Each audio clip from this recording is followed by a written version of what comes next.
चिंता संतानहंतारो यत्पादाम्बुजरेण वः द्विजानां तान् निजाचार्यान् प्रणमामि मुहुर्मुहुः यदनुग्रहतो जन्तुः सर्वदुःखादिगो भवेत् तमहं सर्वदा वन्दे श्रीमद्वल्लभनन्दनम् अज्ञानतिमिरान्धस्य ज्ञानाञ्जनशलाकया चक्षुरुन्मीलितं येन तस्मै श्रीगुरवे नमः।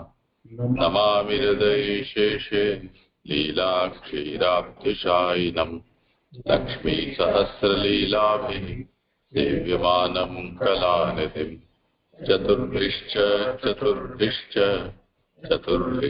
त्रिभिस्तथा षड्भिर्विराजते योऽसौ पञ्चदा हृदये।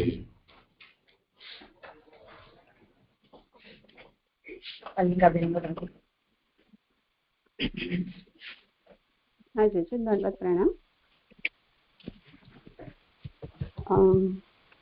આનંદમય હરિની આનંદમય લીલા એવા ભાગવત શાસ્ત્રનું આપણે અવગાહન કરી રહ્યા છીએ. અવાજ નથી આવતો જરા પણ. હવે આવે છે? હા આવ્યો છે? હા હવે થોડો આવ્યો. આનંદમય હરિની આનંદમય લીલા એવા ભાગવત શાસ્ત્રનું આપણે અવગાહન કરી રહ્યા છીએ. સ્કંદ 2 સાધન લીલા કે જ્ઞાન લીલા એના 3 પ્રકરણો છે. પહેલું પ્રકરણ તત્વ ધ્યાન, તેમાં 2 અધ્યાય સ્થૂલનું ધ્યાન અને સૂક્ષ્મનું ધ્યાન જે આપણે જોયું. પછી બીજું પ્રકરણ રુદ્રપ્રસાદ એટલે કે શ્રદ્ધા છે, તેમાં 2 અધ્યાય છે, શ્રોતાનો રુદ્રપ્રસાદ અને વક્તાનો રુદ્રપ્રસાદ. ત્યાર પછી ત્રીજું પ્રકરણ મનન એટલે કે વિમર્શનું છે, તેનામાં 5 થી 7 અધ્યાય ઉત્પત્તિના છે અને ઉપપત્તિના 8 થી 10 અધ્યાય છે. તે પૈકી આપણે અધ્યાય 5 નું અવગાહન કરી રહ્યા છે. 5મા અધ્યાયનો વિષય છે કે ભગવાનમાંથી મૂર્ત પદાર્થોની ઉત્પત્તિ. ભગવાન જ પદાર્થ માત્ર થાય છે અને તે જ ભગવાન ભજન કરવા યોગ્ય છે. એવું જ્ઞાન ભાગવતથી જ થાય છે, બીજા કોઈ પ્રકારે થતું નથી. નારદજી સર્વ જાણનાર હોવા છતાં તેમણે શ્રી ભાગવતનું શ્રવણ કરેલ ન હોવાથી જ તેમને સંદેહ રહેતો હતો અને તેથી નારદજી બ્રહ્માજીને આત્મા, જગત અને ભજન સંબંધી 3 પ્રશ્ન કરે છે, જે 1 થી 8 શ્લોકમાં આવી ગયું. તેના ઉત્તર બ્રહ્માજી 9મા શ્લોકથી શરૂ કરીને અધ્યાય 7ના 53 શ્લોકથી આપશે. શ્લોક 9માં બ્રહ્માજીએ નારદજીના પ્રશ્નોનું અભિનંદન કરીને અને સંતોષથી પોતાના વક્તાનો અધિકાર જણાવ્યો. શ્લોક 10માં બ્રહ્માજી વિશે પ્રશ્ન કરે છે, તેનો જવાબ હવેના શ્લોકમાં આવે છે. શ્લોક 11માં આવે છે. એટલે શ્લોક 11ની ઉત્થાનિકા કે એ પ્રમાણે છેલ્લા પ્રશ્નોનો ઉત્તર કહી પહેલા પ્રશ્નોનો ઉત્તર નીચેના શ્લોકથી કહે છે. એટલે કે અહીંયા એ પ્રમાણે છેલ્લા પ્રશ્નોનો ઉત્તર કહીને, એટલે કે છેલ્લો પ્રશ્ન જે બ્રહ્મા સંબંધી હતો કે જો આપ મૂળ હોવ તો આટલા ઘોર તપની આવશ્યકતા શું છે? તેમ છતાંય આગળ એમણે સ્તુતિ કરી ત્યારે બ્રહ્માજીએ કહ્યું કે તું અજ્ઞાનવશ મારી સ્તુતિ કરી રહ્યો છે, તેથી તને આ પ્રશ્ન થઈ રહ્યો છે. જો તારા જ્ઞાનના સ્તરથી તું જે વિચારે છે તે ઉચિત છે, બાકી વસ્તુતઃ તેવું નથી. આપ છેલ્લા પ્રશ્નનો ઉત્તર આપીને પ્રથમ પ્રશ્ન કરે છે. તો પ્રથમ પ્રશ્ન જે પહેલા શ્લોકમાં આપણે ફૂટનોટ 4માં જે બતાવ્યો કે જ્ઞાન શું, એક પછી કે એ વિષય રહિત આત્મરૂપ હોય તો એ આત્મા કયો, પછી 3 નંબર કે વિષય વાળો હોય તો એના વિષયરૂપ તત્વ શું, વિમર્શ એટલે લક્ષણ અને પરીક્ષા. આમાં જ્ઞાન શું તેના વિશે આ શ્લોકમાં જવાબ આપી રહ્યા છે. ત્યાં જ્ઞાન સંબંધી પ્રશ્ન એ ઉઠાવ્યો હતો કે જ્ઞાન કરો છો તો તે જ્ઞાન શું છે? એ આત્મા છે કે આત્માનો સાક્ષાત્કાર છે, અથવા ભગવાનનો સાક્ષાત્કાર છે કે શ્રુતિ સાથેનો છે, કે પ્રવેશના કારણરૂપ છે, કે પછી ભક્તિ ઉત્પન્ન કરનારો છે, એ પરોક્ષ વસ્તુરૂપ છે કે શ્રુતિરૂપ છે? આનો નિર્ણય આ શ્લોકમાં કરે છે. હવે શ્લોક 11. એન સ્વરોચિષા વિશ્વમ રોચિતમ રોચય યથાર્કો અગ્નિર યથા સોમો યથર્ક્ષગ્રહ તારકાહ. શ્લોકાર્થ. જેમણે પોતાના પ્રકાશથી પ્રકાશિત કરેલા વિશ્વનો જેમ સૂર્ય, અગ્નિ, જેમ ચંદ્ર, જેમ નક્ષત્રો, ગ્રહો અને તારાઓ પ્રકાશ કરે છે, તેમ હું પ્રકાશ કરું છું. સુબોધિનીજી. ભગવાન જે સ્વરૂપથી જ્ઞાન થાય છે તે સ્વરૂપ કહે છે, કારણ કે જ્ઞાન પોતે પ્રકાશ વાળું હોય, બધાયનો પ્રકાશ કરે છે, કારણ કે પ્રકાશનો પણ પ્રકાશ કરે છે. એટલે કે ભગવાનના સ્વરૂપનું જે જ્ઞાન થાય છે, જે ભગવાન પ્રકાશનો પણ પ્રકાશ કરે છે, તે જ ભગવાનનું સ્વરૂપ કહે છે, કારણ કે ભગવાનનું જ્ઞાન કેવું છે તો કે તે સ્વયં પ્રકાશિત છે. આગળ, તેથી સર્વનો પ્રકાશ કરનારું, પોતાનો પ્રકાશ કરનારું ભગવદ રૂપ ચૈતન્ય જ્ઞાન, ચૈતન્ય તે જ્ઞાન એવો અર્થ છે. એમાં 1 નંબરની ફૂટનોટ છે, ચૈતન્ય તે જ્ઞાન. એટલે આ વાક્યથી એમ જણાવે છે કે જ્ઞાનીની પ્રવૃત્તિનો કારણ બનેલ જ્ઞાન ચિત્રૂપ ભગવાન જ છે. એ પોતાની ઈચ્છાથી જે પુરુષોમાં જે કોઈ પ્રકારથી પ્રગટ થાય છે તેમને માયા મોહ કરતી નથી. એટલે અહીં જે જ્ઞાનીની પ્રવૃત્તિનું કારણ જે કહ્યું કે તે જ્ઞાન ભગવત ચૈતન્ય રૂપ છે અને તે સ્વયં ભગવાન જ છે. અને ભગવાન જ્યારે પોતે જ પોતાની ઈચ્છાથી પોતાનું તે જ્ઞાન જ્યારે જીવમાં પ્રગટ કરે છે ત્યારે એ માયા તેને મોહ કરતી નથી. એના સ્વરોચી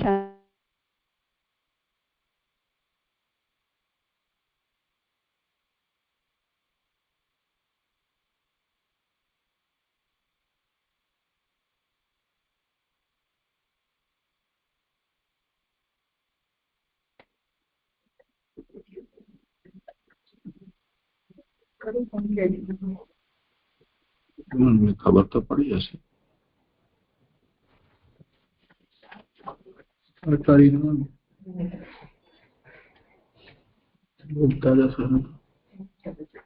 આ કોણ છે? અલકાબેન? નહીં નહીં, શાહ કે શેઠ કે શું? પરીખ કે મહેતા? શેઠ નહીં, શેઠ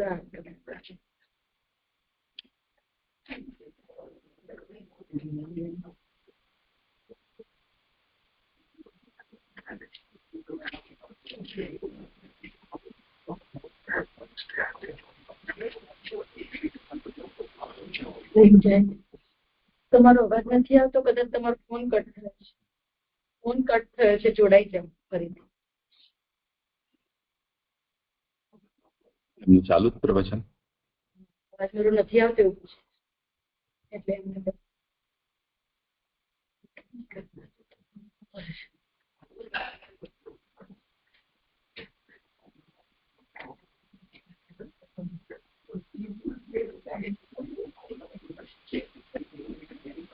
અલકાબેન નો ફોન કટાઈ ગયો છે અને પોતે બોલતા પણ નથી. ત્યાં એમનું પ્રવચન ચાલુ છે એકાંતમાં.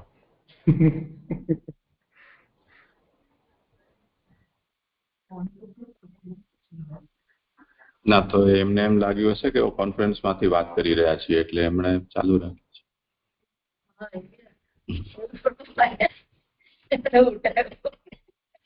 સંવાદ કરે ને, નહીં તો શું કામ કરે? હજી જોડાયા નથી પોતે આમાંથી બધા ફોન. ના ચલો અહીંયાથી કરી લો, બીજું શું વાંચેલો. હા, હું સુબોધની જીત કરું છું. ભગવાન જે સ્વરૂપથી જ્ઞાન થાય છે તે સ્વરૂપ કહે છે, કારણ કે જ્ઞાન પોતે પ્રકાશ વાળું હોય, બધાયનો પ્રકાશ કરે છે, કારણ કે પ્રકાશનો પણ પ્રકાશ કરે છે. તેથી સર્વનો પ્રકાશ કરનારું, પોતાનો પ્રકાશ કરનારું ભગવદ રૂપ જે ચૈતન્ય તે જ્ઞાન એવો અર્થ છે. એમાં 1 નંબરની ફૂટનોટ છે કે આ વાક્યથી એમ જણાવેલ છે કે જ્ઞાનીની પ્રવૃત્તિનું કારણ બનેલ જ્ઞાન ચિદરૂપ ભગવાન જ છે. એ પોતાની ઈચ્છાથી જે પુરુષોમાં જે કોઈ પ્રકારથી પ્રકટ થાય છે તેમને માયા મોહ કરતી નથી. એટલે અહીંયા પ્રકાશનો પણ પ્રકાશ કરનારું એ જ્ઞાન છે. એ જ્ઞાનને એટલા માટે એવું કહ્યું કે એ ચૈતન્ય ભગવદ રૂપ પોતાનો પ્રકાશ કરનારું, એટલે ભગવદ રૂપ જે જ્ઞાન છે, જે ચૈતન્ય, એને જ અહીંયા જ્ઞાન કહી રહ્યા છે. એટલે એને માયા મોહ કરતી નથી. એ જેને આવું પ્રકાશનો પણ પ્રકાશ કરનાર, એટલે જ્ઞાનથી પણ જેનો પ્રકાશ થઈ રહ્યો છે તેવા ભગવાન, એને અહીંયા કહી રહ્યા છે.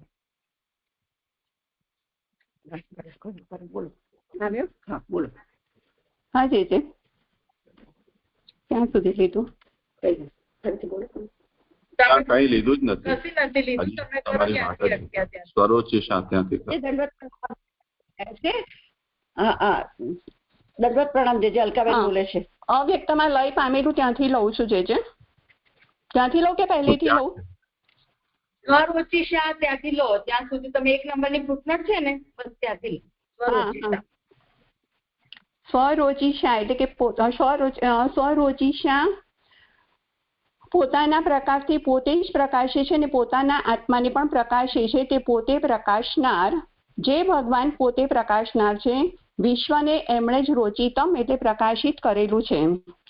એટલે અહીંયા એવું કહે છે કે વિશ્વમ રોચિતમ એટલે મૂળમાં જે કહ્યું એટલે કે ભગવાનના સામર્થ્યથી જ પ્રકાશનો પ્રકાશ કરે છે. એટલે સારું વિશ્વ એમના પ્રકાશથી જ પ્રકાશમાન થયેલું છે. આગળ સુબોધિનીજીમાં કે અવ્યક્તમાં લય પામેલું વિશ્વ એમના પ્રકાશથી પ્રકાશિત થયું, ત્યારે બ્રહ્મ સ્થૂળપણાથી પ્રગટ થયું અને હું પ્રકાશ કરું છું શબ્દોથી કહેલ છે. રોચયામ્યહમ એટલે કે હું પ્રકાશ કરું છું, એનાથી કહે છે કે અવ્યક્તમાં લય પામેલું વિશ્વ એટલે અક્ષરમાં લય પામેલું વિશ્વ અને પ્રકાશથી એમના જ પ્રકાશથી પ્રકાશિત થયું એટલે કે બ્રહ્મના પ્રકાશથી પ્રકાશિત થયું, ત્યારે બ્રહ્મ સ્થૂળપણાથી પ્રગટ થયું એટલે જગત રૂપે પ્રગટ થયું.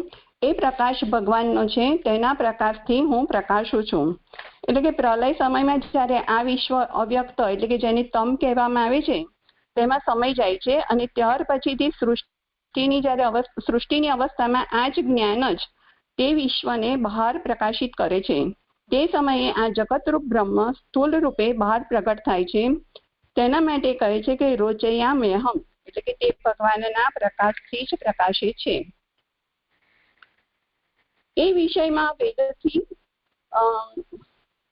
વેદથી પ્રાપ્ત થતું દ્રષ્ટાંત ઉત્તરાર્ધથી કહે છે કે બીજી વસ્તુઓ તો જળ છે, પોતાની મેરે પ્રકાશતી નથી, પરંતુ તેજ તો પોતે જ પ્રકાશે છે.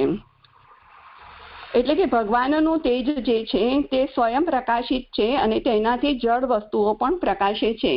અને તે તેજ પણ જ્યાં સુધી ભગવાન પ્રકાશિત કરવા ન ઈચ્છે તો તે સ્વયં પ્રકાશિત નથી થઈ શકતું. એટલે કે ભગવાનના પ્રકાશથી જ પ્રકાશે છે. તો પછી અન્ય પદાર્થો ભગવાનના પ્રકાશથી પ્રકાશે તેમાં શું સંદેહ? તો એ વિષયમાં શ્રુતિ એવી છે કે ત્યાં સૂર્ય પ્રકાશતો નથી, ચંદ્ર અને તારાઓ પ્રકાશતા નથી, આ વીજળીઓ પ્રકાશતી નથી અને આ અગ્નિ કેમ પ્રકાશે? પ્રકાશતા એમની પાછળ જ સર્વ પ્રકાશે છે, એમના પ્રકાશથી આ સર્વ પ્રકાશે છે.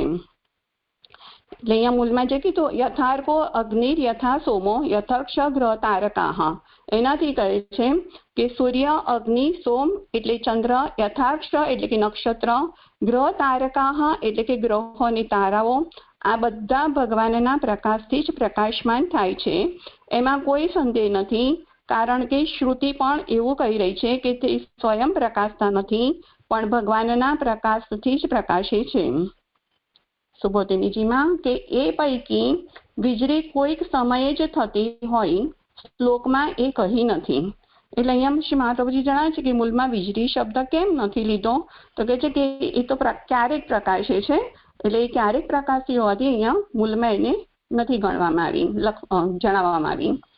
પછી કહે છે કે જેમ સૂર્ય જ્ઞાને પ્રકાશ કરેલા પદાર્થનો જ પોતે પ્રકાશ કરે છે અને પોતે પણ બીજાથી જ પ્રકાશ પામેલો છે, સૂર્યમાં રહેલું તેજ ભગવદ્ ગીતા 15:12 એ વાક્ય પ્રમાણે એનો પણ પ્રકાશ કરનાર ભગવાનનું તેજ જ છે.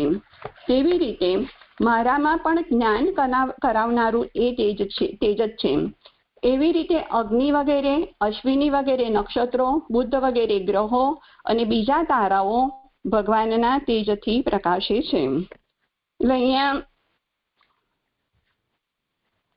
જ્ઞાન શું તે પ્રશ્ન કરો તો કે તે જ્ઞાન જે પ્રકાશે છે તે એમ કે તું મારામાં, એટલે બ્રહ્માજી નારદજીને કહી રહ્યા છે કે તે જ્ઞાન તું મારામાં જુએ છે તે ભગવાનના પ્રકાશથી જ પ્રકાશિત છે. અને તેવી રીતે અગ્નિ, ગ્રહ, તારા, નક્ષત્રો ભગવાનના તેજથી જ પ્રકાશમાન છે. ભગવદ્ ગીતા 15:12 પણ ભગવાને સ્વયં કહ્યું છે કે જે અખિલ વિશ્વને પ્રકાશિત કરે છે તે મારું જ તેજ છે, તે સૂર્ય, ચંદ્ર, તારાનું નથી. આવી રીતે જ્ઞાન પ્રશ્નનો ઉત્તર આપ્યો. આ શ્લોક અહીંયા તમામ છે.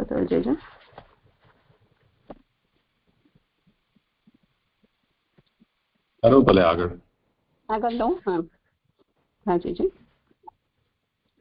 લોકમાં એવી રીતે જ્ઞાનના સ્વરૂપ દ્વારા ભગવાન સિદ્ધ કરીને એમના વિશે બીજું કરવા યોગ્ય ન હોવાથી નીચેના શ્લોકથી એમની ભક્તિથી નમન કરે છે.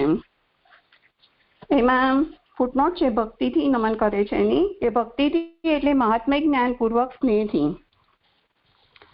એટલે એવી રીતે જ્ઞાનના સ્વરૂપ દ્વારા ભગવાન સિદ્ધ કરીને એટલે કે મહાત્મ્ય જાણીને, એટલે કે ભગવાન કેવા છે તો કહે છે કે જ્ઞાનથી સ્વયં પ્રકાશિત છે.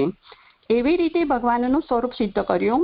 એમના વિશે બ્રહ્માજીને બીજું કરવા યોગ્ય ન હોવાથી એમને એટલે કે ભગવાનને એમને ભક્તિથી એટલે કે સ્નેહથી નમન કરે છે. એ શબ્દથી ભગવાન લોક અને વેદમાં પ્રસિદ્ધ હોવાનું કહે છે. એટલે અહીંયા જે મૂળમાં તસ્મય શબ્દ કહ્યો છે ને એનાથી કે જે લોક અને વેદમાં પ્રસિદ્ધ છે તેવા ભગવાન, એટલે ઉપર જે કહ્યું કે તે જ્ઞાન ગુણ છે ત્યાં રૂપ એટલે કે તે રૂપ ભગવાનનું છે, તો એવા ભગવાનને અહીંયા આગળ બતાવે કે એ શબ્દથી ભગવાન કયા તો કે જે લોક વેદમાં પ્રસિદ્ધ છે તે, એવું મને સમજાય છે. અને આગળ કહે છે કે ભગવાન શબ્દથી એમનું જ્ઞાન ગુણ નથી અને અંશ નથી એમ જણાવ્યું. નમન કરવાનું પ્રયોજન તો મોક્ષ છે તે વાસુદેવ શબ્દથી કહેલું છે. એટલે મૂળમાં કીધું કે નમો ભગવતે જે કહ્યું તે કહેવાનું તાત્પર્ય છે કે ભગવાન તેમનો કોઈ ગુણ નથી કે નથી કોઈ અંશ, પરંતુ સ્વરૂપત ભગવાન પોતે જ છે. નમન કરવાનું પ્રયોજન કેવલ મોક્ષ આપવા માટે જ છે. તો તેવા મૂળરૂપ જે ભગવાન છે તેમને નમન કરી રહ્યા છે. અને વાસુદેવ શબ્દ જે અહીંયા ઉપયોગ કરે કે તે વાસુદેવ શબ્દથી ભગવાન વાસુદેવ દેવાય ધીમહી જે આગળ આવે છે મૂળમાં, એટલે કે અહીંયા મોક્ષ સંબંધી વાતો હતી કે છે કે એવા વાસુદેવને હું નમન કરું છું. નમન ભક્તિ છે, એટલે એની 2 નંબરની ફૂટનોટ છે કે ભક્તિ એટલે બહારની ભક્તિ. આગળ કહે છે કે નિધિ ધ્યાસન અંદર રહેલું સાધન છે, એટલે બાહ્ય ભક્તિ અને નમન અંદરની ભક્તિ કીધી.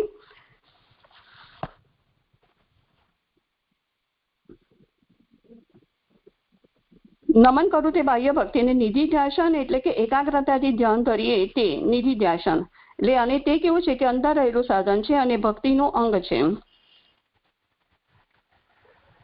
આગળ કહે છે કે અથવા એ નમન છે, 4 નંબરની ફૂટનોટ, એ નમનનું જ ધ્યાન કરીએ છીએ નમો ધીમહિ, એટલે કે નમન કરવું તે ભક્તિ બાહ્ય ભક્તિ છે. હવે હું ગોટાળા કરું છું. જે વાસુદેવને નમન કરીએ છીએ તેનું જ ધ્યાન કરીએ છીએ. અને આગળ કહે છે કે એ પ્રમાણે જ્ઞાન કહીને બધાને એટલે કે કોઈને એમનું જ્ઞાન ન હોય એ યોગ્ય જ છે એમ વિરોધ ન રહે એ માટે ઉત્તરાર્ધથી કહે છે. એટલે કે જ્ઞાનના 2 પ્રકારો છે કે સ્વરૂપભૂત જ્ઞાન અને ધર્મરૂપ જ્ઞાન. સ્વરૂપભૂત જ્ઞાન એટલે કે ભગવાન વિશેનું જ્ઞાન અને ધર્મરૂપ જ્ઞાન એટલે ભગવાનના ગુણો શક્તિનું. તો અહીંયા જે નિરૂપણ કરવામાં આવી રહ્યું છે તે સ્વરૂપભૂત જ્ઞાન છે. અને જે જ્ઞાનરૂપ ભગવાનને યોગ્ય છે, જે જ્ઞાનરૂપ ભગવાનને વશ રહેનારી કોઈ શક્તિ માયા છે તે જગત રચનારની માયાથી જુદી છે. એટલે યન માયા જે કહ્યું એટલે કે જે જ્ઞાન છે તે જે અજ્ઞાની છે તેના માટે તે યોગ્ય છે, તેથી આ જ્ઞાન કહ્યું તેમાં વિરોધ ન રહે તેના માટે ઉત્તરાર્ધની કારિકાથી કહે છે કે જે જ્ઞાનરૂપ ભગવાન છે તેને વશ કરનારી ભગવાનની એક શક્તિ છે, તે ભગવાનને અધીન છે. અને જે જગત રચનાની શક્તિ જે માયાથી એ આ માયાથી જુદી છે, એટલે કે જે સર્વભવ સામર્થ્ય માયા છે તેનાથી તે માયા ભિન્ન છે. આનું ફલ મોહ કરવાનું જ છે. એનું ફલ તો ભગવાનની આજ્ઞાથી જગત રચવાનું સાધન થવું અને રચવું.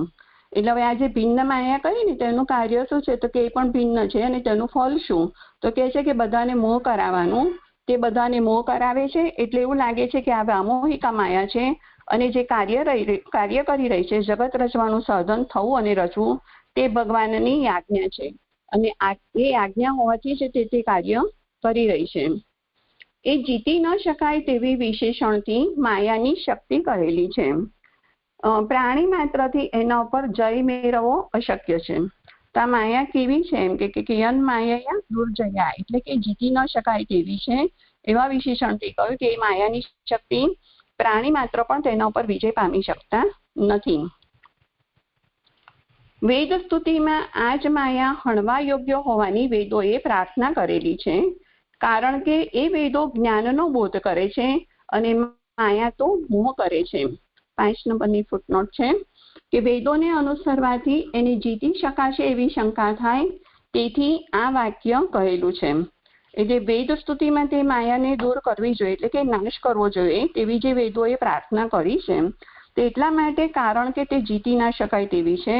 અને અર્થ તો એવો થાય છે કે જો કોઈ વેદને અનુસરી રહ્યું છે તો એમ માની લે કે હવે તો મેં માયાને જીતી લીધી, તો કહે છે કે એવી શંકા ના કરવી, કારણ કે આ તો દુર્જયા માયા છે. એટલે કે જે વેદને અનુસરી રહ્યા છે તેનાથી તો તેને કેવલ જ્ઞાન જ થશે. કેમ તો કે છે કે વેદ તો જ્ઞાનનો એટલે કે ભગવાનનો જ બોધ કરે છે, જ્યારે આ માયા તે જ્ઞાનને ભૂલાવી દે છે, એટલે કે મોહ કરે છે. આગળ કહે છે કે મને જગતગુરુ કહે છે શબ્દોથી ઉત્તમ પુરુષોમાં પણ એનું પરિણામ જોવામાં આવે છે એમ કહેલું છે. ક્રિયાશક્તિ બીજાને અધીન હોવાથી જગતગુરુ એમ કહેલું છે. એમાં ફૂટનોટ નંબર 6 છે કે જગતગુરુ એટલે જ્ઞાન આપનાર, પણ પોતાની ક્રિયા બરાબર ક્રિયા આપનાર નહીં. મારામાં એવું ક્રિયા આપવાનું સામર્થ્ય ન હોવાનું જાણવા છતાં પણ મારામાં ઉત્તમ બુદ્ધિ હોવાનું માને એ માયાનું કાર્ય છે.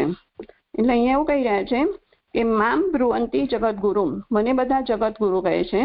એટલે જગતગુરુ એટલે કે જ્ઞાનદાતા જ્ઞાન આપનાર, પણ એ પોતાની અંદર જે ક્રિયાનું સામર્થ્ય છે તે પ્રકારનું ક્રિયા સામર્થ્ય આપનાર નહીં, કેવલ જ્ઞાન આપનાર. તો બ્રહ્માજી કહે છે કે જે લોકો મને એમ કહે છે કે હું જગતગુરુ છું, તો તેઓએ સમજી લેવું જોઈએ કે આ પ્રકારનું ક્રિયા આપવાનું સામર્થ્ય મારામાં નથી.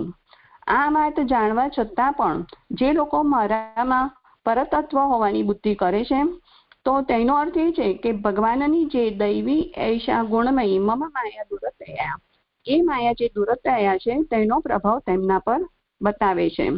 એટલે અહીંયા શું છે કે ભગવાને એમને કેવલ જ્ઞાન જ આપ્યું છે, પણ ક્રિયાશક્તિ પોતાની પાસે રાખી છે. એટલે સંપૂર્ણ જ્ઞાન અને સંપૂર્ણ એટલે કે પૂર્ણ જ્ઞાન અને પૂર્ણ ક્રિયાશક્તિ તો એમ કે ભગવાનમાં જ છે. આટલો કઈ સંપૂર્ણ થયો છે. કઈ હોય વિચાર નહીં.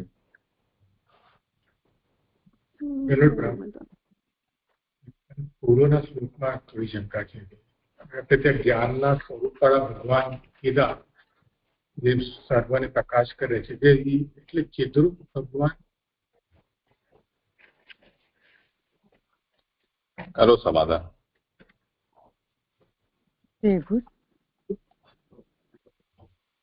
એ પહેલા શ્લોકમાં આવી ગયો ને ચિદ્રૂપ ભગવાન, જે ચિદ એટલે કે ભગવાનનો જે જ્ઞાન છે તે, પણ મને આમાં પૂરું નથી સંભળાયું. પૂર્વ શ્લોકમાં જે જ્ઞાનના સ્વરૂપવાળા ભગવાન કીધા એ મારે થોડું સમજવું છે કે બધાને એટલે બધા એમનાથી પ્રકાશ પામે છે. તો પેલા તો એવું સમજાણું કે આ પ્રભુ ચિદ્રૂપ ભગવાન હોવાથી બધું થયું છે, પણ વચમાં પછી થોડું એવું બી શું કહી છે કે એવું આવે છે કે એટલે સૂર્યચંદ્ર ને બી પ્રભુ પ્રકાશ કરે છે, પણ એ પ્રકાશ અને ચિદ્રૂપ પ્રકાશ એક અલગ જેવું છે છે.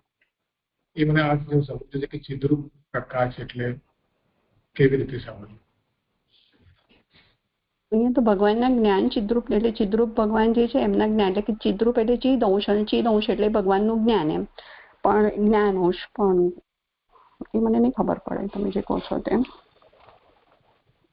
સૂર્યચંદ્ર તો ભગવાનના પ્રકાશથી પ્રકાશે છે, ભગવાનનું તેજ છે.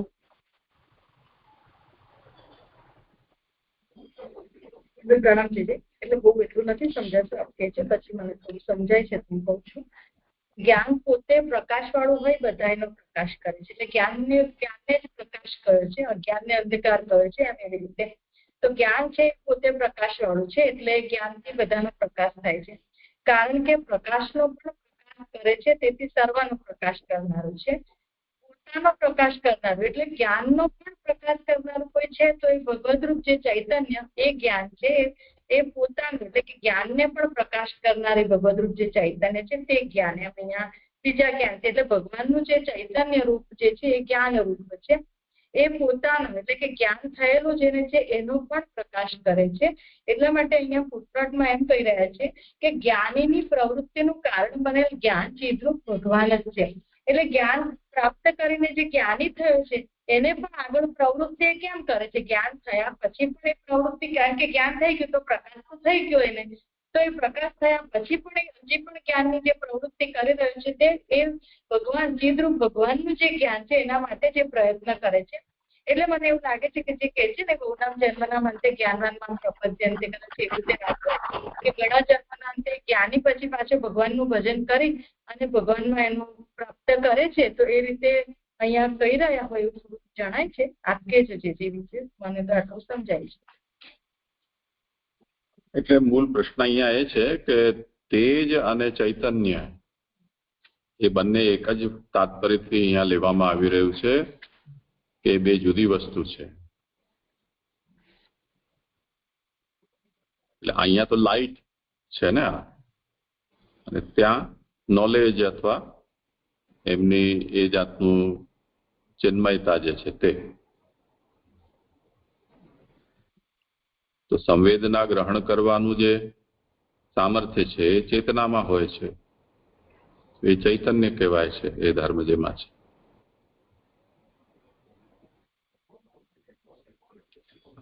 ઉદાહરણમાં અહીંયા જે કહ્યું છે એ બંને અર્થમાં લીધેલું છે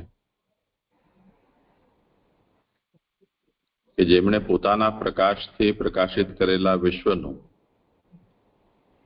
જેમ સૂર્ય, અગ્નિ, ચંદ્ર, ગ્રહ, નક્ષત્ર, તારાઓ પ્રકાશ કરે છે એમ હું પ્રકાશ કરું છું. તો ભગવાનના પ્રકાશથી અમે પ્રકાશિત થયા છીએ. આ બધા સૂર્ય, અગ્નિ, ચંદ્ર, નક્ષત્ર, ગ્રહ અને બ્રહ્મા વગેરે પણ. ને હું બધાને પ્રકાશિત કરું છું તો મને પણ બધા લોકો જગતગુરુ કહી દે છે. તો જે ચૈતન્ય ધર્મ છે એનું જે કાર્ય છે એ જ તેજનું પણ કાર્ય છે. સ્વયં પ્રકાશ સ્વરૂપ અને પરપ્રકાશન સમર્થ. તો ચૈતન્ય પણ એવું જ છે. એટલે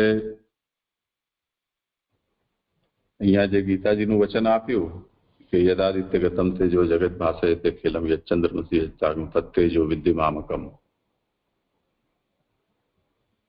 તો એમાં ભગવાન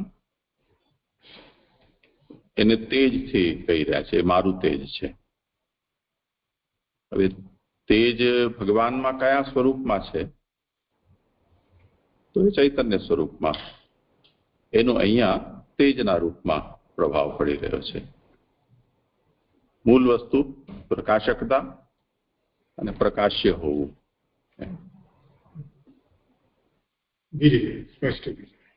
તો જે જ્ઞાનીની પ્રવૃત્તિનું કારણ બનેલ જ્ઞાન ચિદરૂપ ભગવાન જ છે. એટલે જ્ઞાની પોતે જ્ઞાન પ્રાપ્ત કરવા માટે પ્રવૃત્તિ કરે છે તો કેમ કરે છે એવું કહી રહ્યા છે.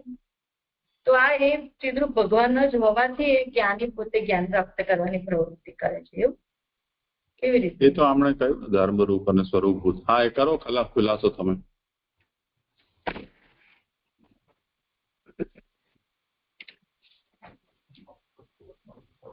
એટલે એ પ્રમાણે જ્ઞાનના બે પ્રકાર બતાવ્યા છે ને, ભગવાન વિશેનું જ્ઞાન ને ધર્મરૂપ જ્ઞાન. એટલે સ્વરૂપભૂત જ્ઞાન જે છે ભગવાન વિશેનું, તમે કહો છો શું હિનાબેન? ફૂટનોટમાં કહ્યું છે ને પહેલી ફૂટનોટ કે જ્ઞાનીની પ્રવૃત્તિનું કારણ જ્ઞાન ચિદરૂપ ભગવાન જ છે. તો એને કેવી રીતે સમજવાનું? એટલે સ્વરૂપભૂત જ્ઞાન જ લેવાશે ને અહીંયા. એટલે એ પૂછું છું કે એની પ્રવૃત્તિ એટલે જે કરી રહ્યો છે કે ભગવાનનું એ જ્ઞાન, મતલબ એના કારણે જ એની પ્રવૃત્તિ થઈ રહી છે. જે કહ્યું ને કે એનાથી હું પ્રકાશ કરું છું એમ બધાને છે પોતાની ઈચ્છાથી જે પુરુષ તો કે તેને માયા મોહ નથી કરતી. એવા જ્ઞાનથી જે કરી રહ્યો તો એના એમ કે કોઈ માયા મોહ નથી કરતી એમ.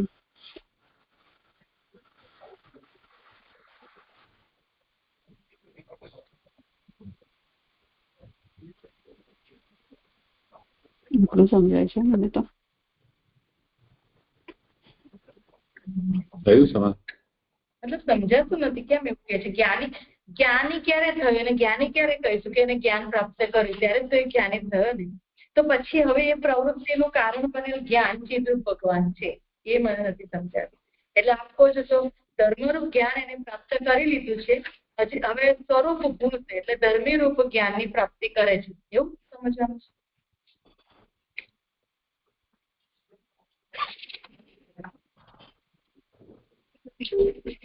આ જે જ્ઞાનની પરિભાષા શું કરી એ જો.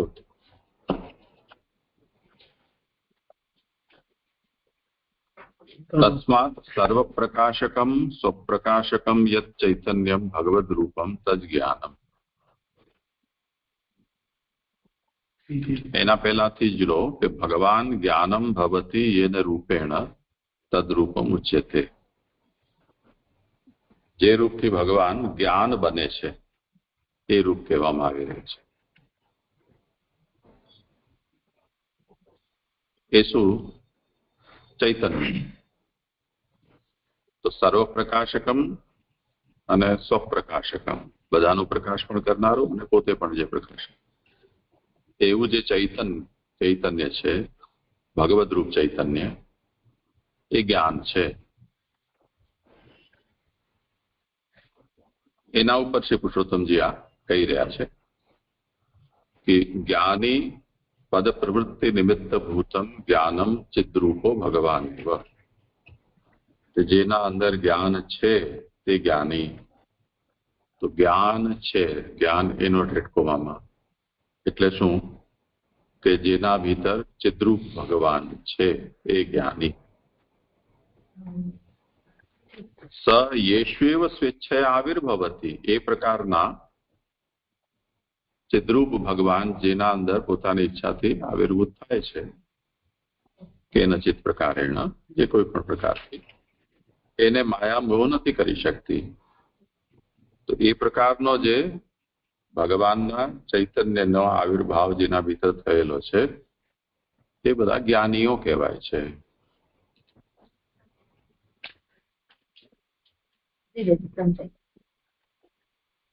નીલમબેન ને કઈ કહેવાનું છે? હા જી, આપ 11મા શ્લોકમાં કીધું અવ્યક્તમાં લય પામેલું વિશ્વ એમના પ્રકાશથી જ પ્રકાશિત થયેલું. એટલે એમણે કીધું કે તમમાં લય પામેલું, એટલે જયારે આ લય થાય છે તે વખતે તો પ્રકાશ ક્યાંથી હોય છે તે વખતે? એટલે જયારે એનું ઉત્પત્તિ થાય છે ત્યારની વાત કરે પછી પાછું ત્યારે બ્રહ્મ સ્થૂળપણાથી પ્રગટ થયું એ પણ નથી. એટલે આખું એ વાક્ય નથી સમજાતું છે. પ્રણામ છે. કરો સમાધાન. એટલે એ જે કીધું ને કે પ્રલય સમયમાં વિશ્વ અવ્યક્ત, એટલે કે જેને તમ કહેવાય છે એની અંદર એ સમય ગયેલું હતું જ્યારે પ્રલય થયો ત્યારે. અને પછી જ્યારે ત્યાર પછી સૃષ્ટિની અવસ્થા, એટલે જ્યારે સૃષ્ટિનું ફરી સર્જન થયું એટલે તે વખતે આ જ જ્ઞાન જ તે વિશ્વને બહાર પ્રકાશિત કરે છે. એટલે આ એટલે એમ કે એ વખતે જગતરૂપ બ્રહ્મ સ્થૂળ રૂપે બહાર પ્રગટ થાય છે. અને આપણે ત્યારે આ જગત જે જળ ચાલી રહી છે, જળ આ અધ્યાય જળનો છે, જગતનો છે તે, એટલે કે એ રૂપે અને જગતની ઉત્પત્તિ જ બતાવી છે. તો કે તે રીતે જગત પ્રગટ થાય છે.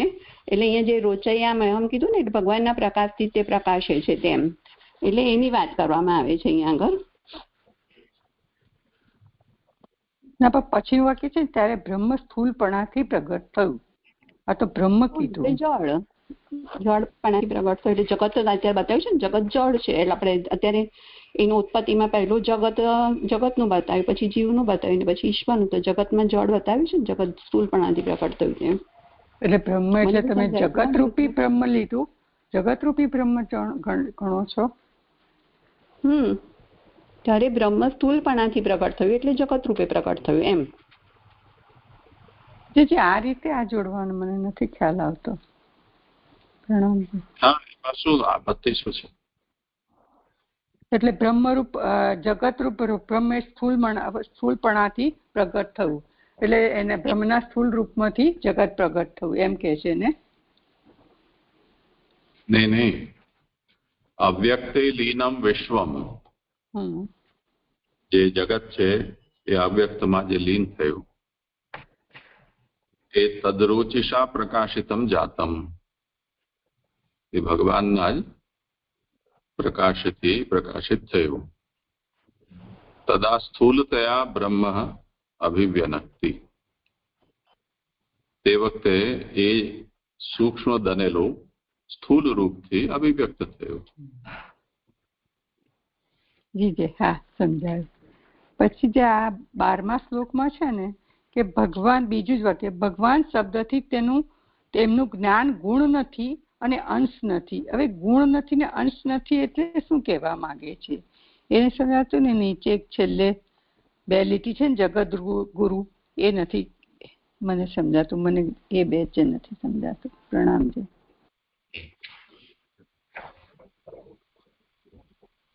કરો સમાધાન. હા, એટલે મને અહીંયા એવું લાગે છે કે ઉપર જે કીધું ને કે એ શબ્દથી ભગવાનને નમન કર્યું, જે તો કે લોક અને વેદમાં પ્રસિદ્ધ તસ્મય શબ્દથી, અને પછી અહીંયા આગળ જે કીધું ને કે ભગવાન શબ્દથી, તો ત્યાં આગળ એવું કહેવાનું તાત્પર્ય છે કે અહીંયા આગળ જે નમન કરી રહ્યા છે જે વાસુદેવને, એ ગુણ નથી કે અંશ પણ નથી, એટલે એ સ્વરૂપ તો ભગવાન પોતે જ છે. એટલે મને જે છે અહીંયા એવું લાગે છે કે આપણે જે 2 સ્વરૂપે કે લોક વેદાતીત પુરુષોત્તમ ને લોક વેદ પ્રથિત, તો ઉપર જે જ્ઞાન સ્વરૂપથી બતાવ્યું ને કે જે લોક અને વેદમાં પ્રસિદ્ધ છે, એ લોકવેદ પ્રસિદ્ધ લાગે છે. અને અહીંયા આગળ મને એવું લાગે છે કે આ લોક વેદાતીત જે પુરુષોત્તમ છે એમને નમન કરી રહ્યા છે.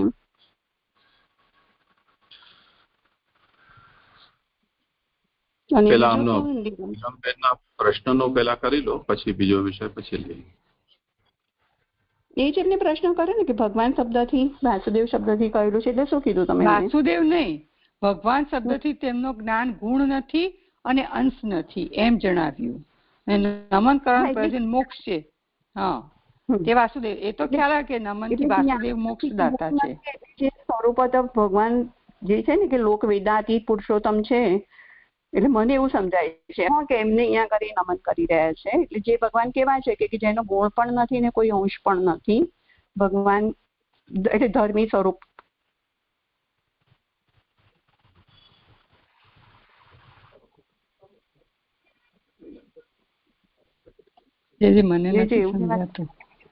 સમજાવો. હા, ઓર કોઈને કઈ કહેવું હોય આ પ્રશ્ન પર? એટલે જ્ઞાન એવું છે કે એનો ગુણ પણ નથી ને અંશ નથી, સ્વયં પોતે જ છે જ્ઞાન. એમનું ભગવાનનું ગુણ પણ નથી, એના વડે આપણે જ્ઞાન થાય છે. એ ગુણ એમનામાં રહેલું જ્ઞાન સ્વરૂપાત્મક છે એવું સમજાય છે મને. બરોબર. એટલે એમનું ભગવાનમાં એનો ભગવાન, તો ભાગમાં પણ ષડભાગની અંદર એક જ્ઞાન છે ને, તો એ જે જ્ઞાન છે એ તો ધર્મરૂપ થયું અથવા અંશરૂપ થયું. તો 6 માંથી એક અંશ થઈ ગયો, અને ભાગ જેમાં છે તેવા એ ભગવાન. તો ભાગ ભગવાનના ધર્મો છે, એવા ધર્મોથી વિશિષ્ટ તે ભગવાન. તો અહીંયા તસ્મૈ નમો ભગવતે વાસુદેવાય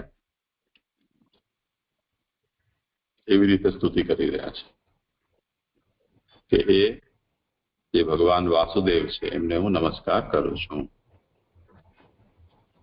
તો અહીંયા ભગવતે વાસુદેવાયમાં ભગવતે શબ્દથી શું કહેવા માંગે છે?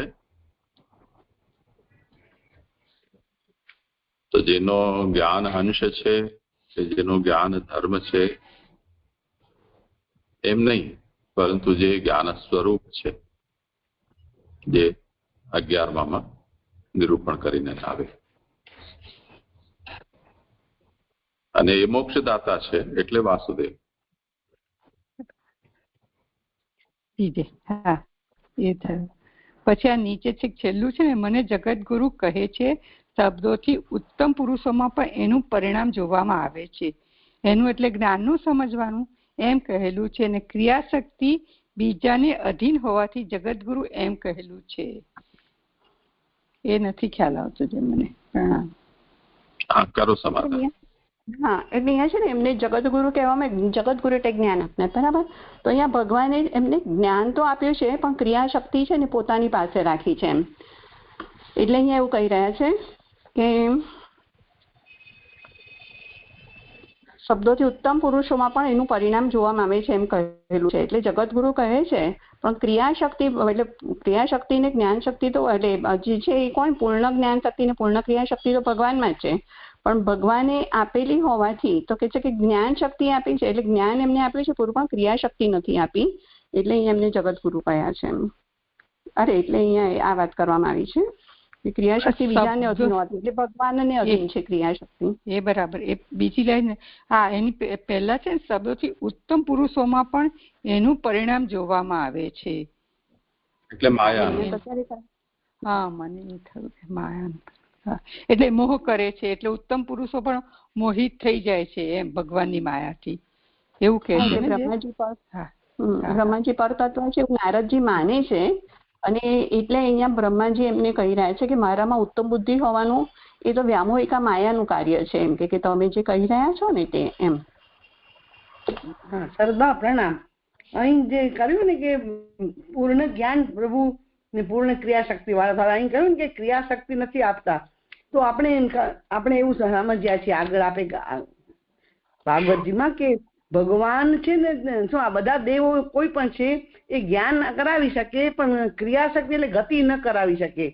કોઈ પણ મહાપુરુષ છે, જગતગુરુ છે દુનિયામાં, તો એની પાસે જ્ઞાન શક્તિ છે, એ જ્ઞાન કરાવી શકશે આપણને, પણ એ ભગવાનમાં ગતિ નહીં કરાવી શકે દેવો કોઈ પણ. એ હા, પુષ્ટિપ્રવાહ મર્યાદામાં જ કરાવ્યું હતું આપે. તો એ ગતિ ન, ક્રિયા વડે ગતિ થાય છે, ક્રિયાશક્તિ નથી બ્રહ્માજીમાં. તેથી બ્રહ્માજી જ્ઞાન કરાવી શકશે પણ એ ગતિ તો ભગવાનમાં નહીં કરાવી શકે, એવું અહીં સમજી તો શ્રદ્ધા બરોબર છે ક્રિયાશક્તિનું. જોઈએ અલકાબેન સમાધાન કરો. જી, તો પછી મને એક પ્રશ્ન એ પણ થાય છે, ક્રિયાશક્તિ તો સૃષ્ટિનું સર્જન કરવાનું તો બ્રહ્માજીને સોંપ્યું છે ને, તો એ ક્રિયાશક્તિ નહીં ગણાય? તો ભાનુબેન સાથે કરી લો ચર્ચા. પણ એ ક્રિયાશક્તિ સૃષ્ટિ રચવા માટે છે, પ્રભુ તરફ ગતિ કરાવવાની ક્રિયાશક્તિ નું વાત કરું છું. એ તો એમને જે સોંપ્યું છે, જે ભગવાનને જેટલું કરાવવું છે એટલી જ ક્રિયાશક્તિ મૂકશે, પણ જ્ઞાન શક્તિ તો એમને મૂકી છે ભગવાને, તો નક્કી થયું. ક્રિયાશક્તિ નથી મૂકી, તો ક્રિયાશક્તિ તો કોઈ દેવ નહીં આપી શકે આપણને. એટલે આપણે પુષ્ટિપ્રવાહ મર્યાદામાં જ કર્યું હતું કે કોઈ દેવ ગતિ નથી કરાવી શકતા, જ્ઞાન આપી શકે છે પણ એવી કોઈ દેવના સામર્થ્ય નથી કે ભગવાનમાં ગતિ કરાવે. તો એ જે ક્રિયાશક્તિ છે ને એ બ્રહ્માજીમાં નથી, એવું સમજાય છે. સરદવા જરા કરજો ને પ્રણામ. અહીંયા તો બ્રહ્માજીએ કહ્યું છે કે મારામાં ક્રિયાશક્તિ બીજાને અધીન હોવાથી કહેલું છે કે, એટલે મને જગતગુરુ એમ કહેલું છે. એટલે ઉત્તમ પુરુષોમાં પણ એનું પરિણામ જોવામાં આવે છે એમ કહ્યું છે કે ક્રિયાશક્તિ બીજાને અધીન હોવાથી જગતગુરુ એમ, અને એની ફૂટનોટમાં પણ કહ્યું છે કે જ્ઞાન આપનાર પોતાની ક્રિયા બરાબર ક્રિયા આપનાર નહીં. હું તો દેવતાઓમાં પણ દેવતાઓમાં પણ નથી. બ્રહ્મા દેવતા છે ને, તો દેવતામાં પણ ક્રિયાશક્તિ નથી એવી કે જે ભગવાન ગામી બનાવી શકે આપણને. સમજ્યા? અલકાબેન, અહીંયા મુદ્દો છે બ્રહ્માજીને જગતગુરુ કહેવાનું છે. લોકો મને જગતગુરુ કહે છે. જગતગુરુ કહેવાનું કારણ શું છે કે ગુરુનો મતલબ છે જ્ઞાનદાતા.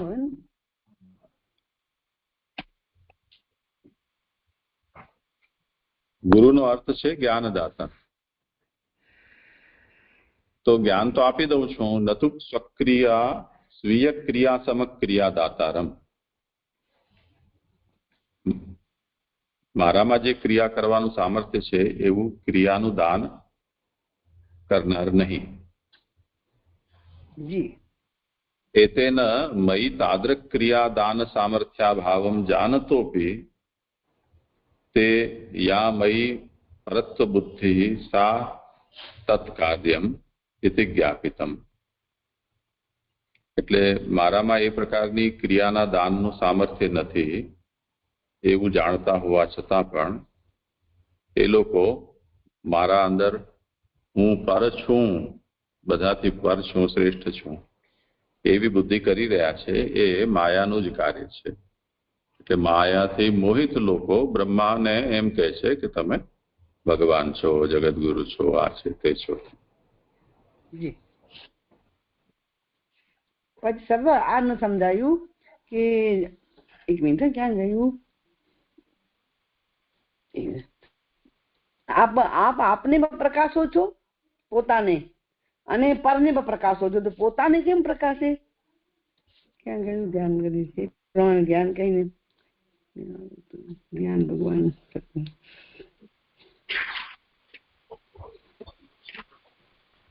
11માં આવ્યું ને પહેલા આરંભમાં. હા, ત્યાં સુધી બીજું કોઈ લે. હા કરો ત્યાં સુધી. હા, પ્રણામ. અહીંયા જે કહ્યું ને કે જે જ્ઞાનરૂપ ભગવાનને વશ રહેનારી કોઈક શક્તિ માયા છે તે જગત રચનારની માયાથી જુદી છે. તો માયા તો આપણે એવું સમજીએ છીએ કે એક માયાના પ્રકાર છે કે એક વ્યામોહ કરે છે કે એક સર્વભવન સામર્થ્ય છે, પણ બધી માયાઓ અલગ છે. એટલે આધિદૈવિક સ્વરૂપ એ લોકોના અલગ છે એવું અહીંયા કહી રહ્યા છે કે વશ રહેનારી કોઈક શક્તિ માયા છે અને તે જગત રચનારની માયાથી જુદી છે.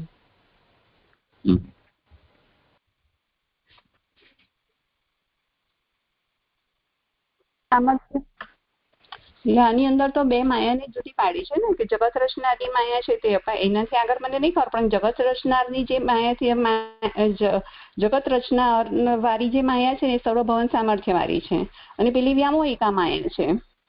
આ પણ છે તો બધી માયાની જ શક્તિ. એમ જ્ઞાન રૂપ ભગવાનને વશ રહેનારી કોઈ શક્તિ માયા છે તે સર્વભવન સામર્થ્ય વાળી કઈ કે જગત રચનાની માયાથી તે જુદી છે એટલે વ્યામોહિકા માયા. એટલે એનું કાર્ય કેવું છે? મને એવું ખ્યાલ હતો કે માયા એક જ છે અને પછી એ આની બધી અલગ અલગ શક્તિઓ છે કે સર્વભવન સામર્થ્ય થાય છે કે અવિદ્યા કે વિદ્યા એની શક્તિ છે અને આ વ્યામોહિકા પણ એનું સામર્થ્ય જ છે. પણ અહીંયા તો બે માયા જુદી છે એવું કંઈક કહી રહ્યા છે. એ તો બે માયા, આ બધી માયા અલગ છે. માયાના જ બધા છે. ભક્તિ સુંદરી ને માયા દાસી બે મુહૂર્ત પ્રગટાવી વલ્ભાખ્યાનમાં આવે છે ને એ માયાના બધા વિભાગ છે કે દરેક જુદી જુદી માયા છે કે વ્યામોહિકા સર્વભવન સામર્થ્ય. એટલે એ માયા જો હું એવું માનું છું માયા એક છે એના બધા રૂપો છે. આ પછી જે છે આપો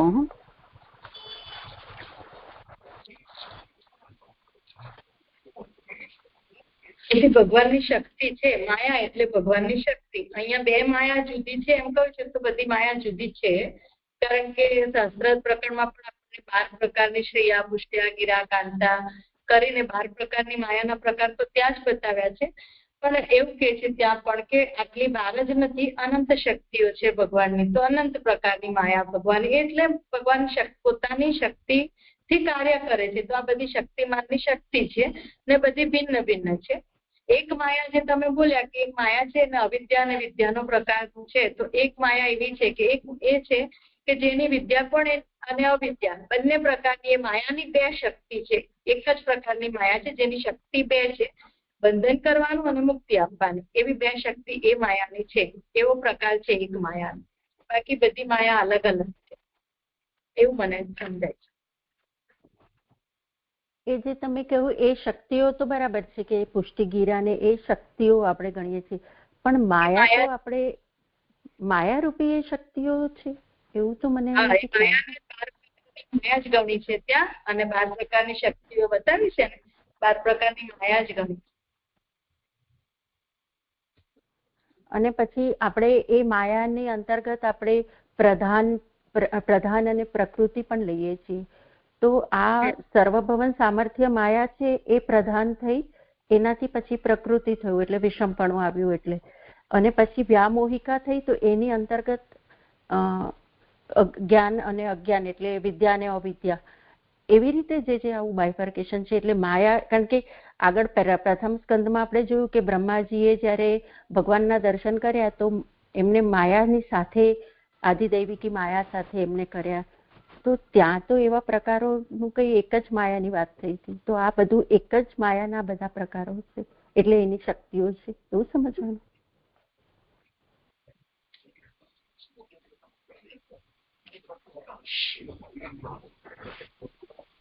એટલે માની લો કે અલગ હોય તો શું, અને એક માનો અને એના પ્રકાર હોય તો શું?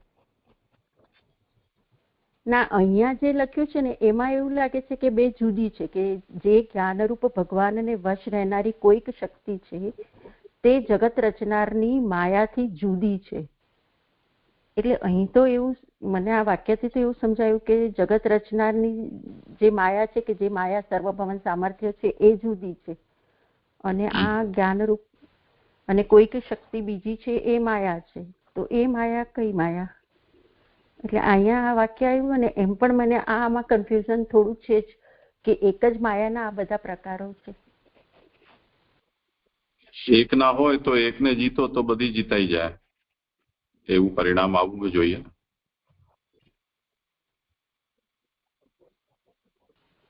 હા, એટલે અવિદ્યા દૂર થાય તો પછી વિદ્યા આવી જાય છે. એટલે એકને જીતવાથી પ્રધાન સુધી તો નથી પહોંચતા એવું તો સમજાય છે. જે પણ થોડું વધારે કહો તો સારું. મૂળ વસ્તુ એ છે કે જેની શક્તિ છે એ તો એક છે. તમે એને શક્તિ રૂપથી વ્યાખ્યાત કરો તો ભગવાન અનંત શક્તિ સંપન્ન છે. તો ભગવાનની એક શક્તિ કે અનંત શક્તિ, તે જ રીતે શક્તિનો પર્યાય માયા કહો, માયા પણ અનેક પ્રકારની થઈ જાય. તો અનેક પ્રકારની માયામાં વિદ્યા, અવિદ્યા, યોગ માયા, સર્વભવન સામર્થ્ય રૂપા માયા, એ બધા તો બહુ પ્રસિદ્ધ નામો ગણાવેલા જ છે. તો માયાઓ એ અનેક પ્રકારની કહેલી છે, એને એક રૂપ માનવામાં તો કોઈ પ્રમાણ નથી. જે શ્રિયા પુષ્ટ્યા ગિરા કાંત્યા એ શ્લોકની અંદર જે ગણાવેલી છે દ્વાદશ શક્તિ, એમાં માયા એક શક્તિ છે.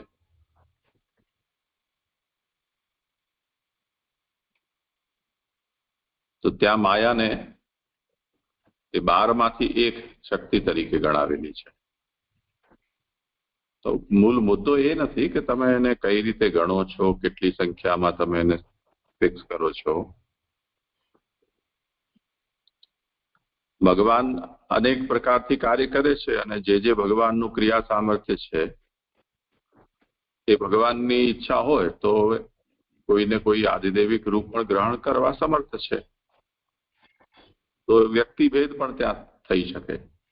શક્તિ માનો તો એક શક્તિમાં બધાનો અંતર્ભાવ પણ થઈ શકે. જેમ દુર્ગા, એના 9 અવતાર ભેદો, તો 9 દુર્ગા. 9 વિચારો તો 9 અલગ અલગ દુર્ગા થઈ જશે, અને એકના જ અવતાર ભેદ માનો તો થઈ શકે. તો ભિન્નતા પણ આવી જશે. નિરૂપણ બંને રીતે મળે છે.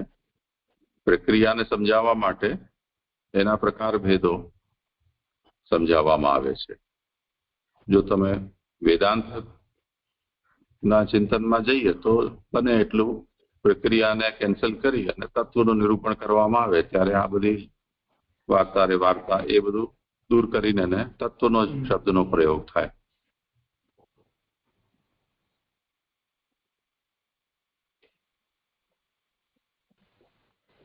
જી, સરસ સમજાયું. એટલે અહીંયા જે કહ્યું કે જીતી ન શકાય એવી વિશેષણથી માયાની શક્તિ કહેલી છે. એટલે કોઈ માયાની શક્તિને જીતવા જાય તો માયાની શક્તિ ના જીતાય, પણ જો ભગવાનનું શરણ લે તો પછી આ બધી જ માયાઓ જેટલી પણ પ્રકાર છે એ બધા દૂર થઈ જાય, એવું સમજાય છે. જો માયાને એકલી માયાને કોશિશ કરે, એવું લખ્યું છે જીતી ન શકાય. હા, નીચે એના પછીની બીજી લાઈન છે કે એ જીતી ન શકાય તેવી વિશેષણથી માયાની શક્તિ કહેલી છે. યન માયા દુર્જયા છે ને એ સમજાવતા એવું કહ્યું છે, માયાની શક્તિ કહેલી છે.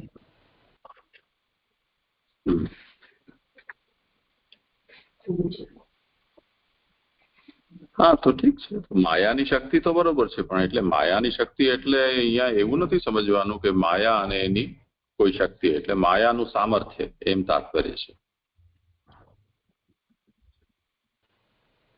હા જી જી સમજાયું. અને મને એક આ જે અંશનું આપણે સમજાવ્યું ને નીલમબેનના પ્રશ્નમાં, એ અંશ મને ન બરાબર સમજાયો કે ભગવાન શબ્દથી એમનું જ્ઞાન ગુણ નથી એ સમજાયું, પણ આ અંશ નથી એ અંશનું કેવી રીતે એ મને ન સમજાવ્યું.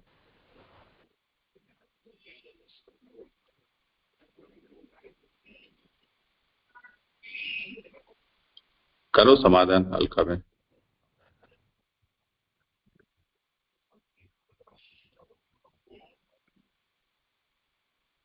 તમારો અવાજ નથી આવી રહ્યો. હા હા એટલે અહીંયા આપે બતાવ્યું ધર્મી સ્વરૂપ ને ધર્મ સ્વરૂપ થી જે બતાવ્યું ને કે અહીંયા આગળ ભગવાનનું ધર્મ નથી કાર્યકર ધર્મી સ્વરૂપ પોતે છે એ રીતે અહીંયા વાત કરી ને તે રીતે એટલે કહી રહ્યા છે કે અંશ નથી, ભગવાન સ્વયં છે એમ પોતે. એટલે આપણા બધામાં જ્ઞાન ભગવાનના જ્ઞાનનો અંશ આવે છે અને એ પોતે અંશી છે, એટલે સંપૂર્ણ જ્ઞાન જેટલું પણ હોય એ બધું એવી રીતે લેવાનું નીચે છે. તમે શું કહ્યું અલકાબેન?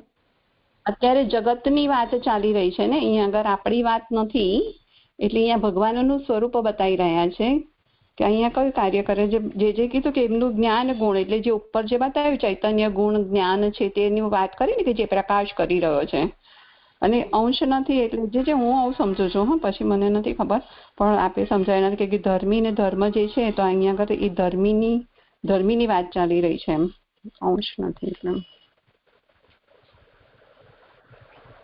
એટલે એવું કહ્યું એમાં કે ભગ જેનામાં 6 ભગ છે તેને ભગવાન કહે, બરાબર. 6 ભગ એટલે 6 ગુણો.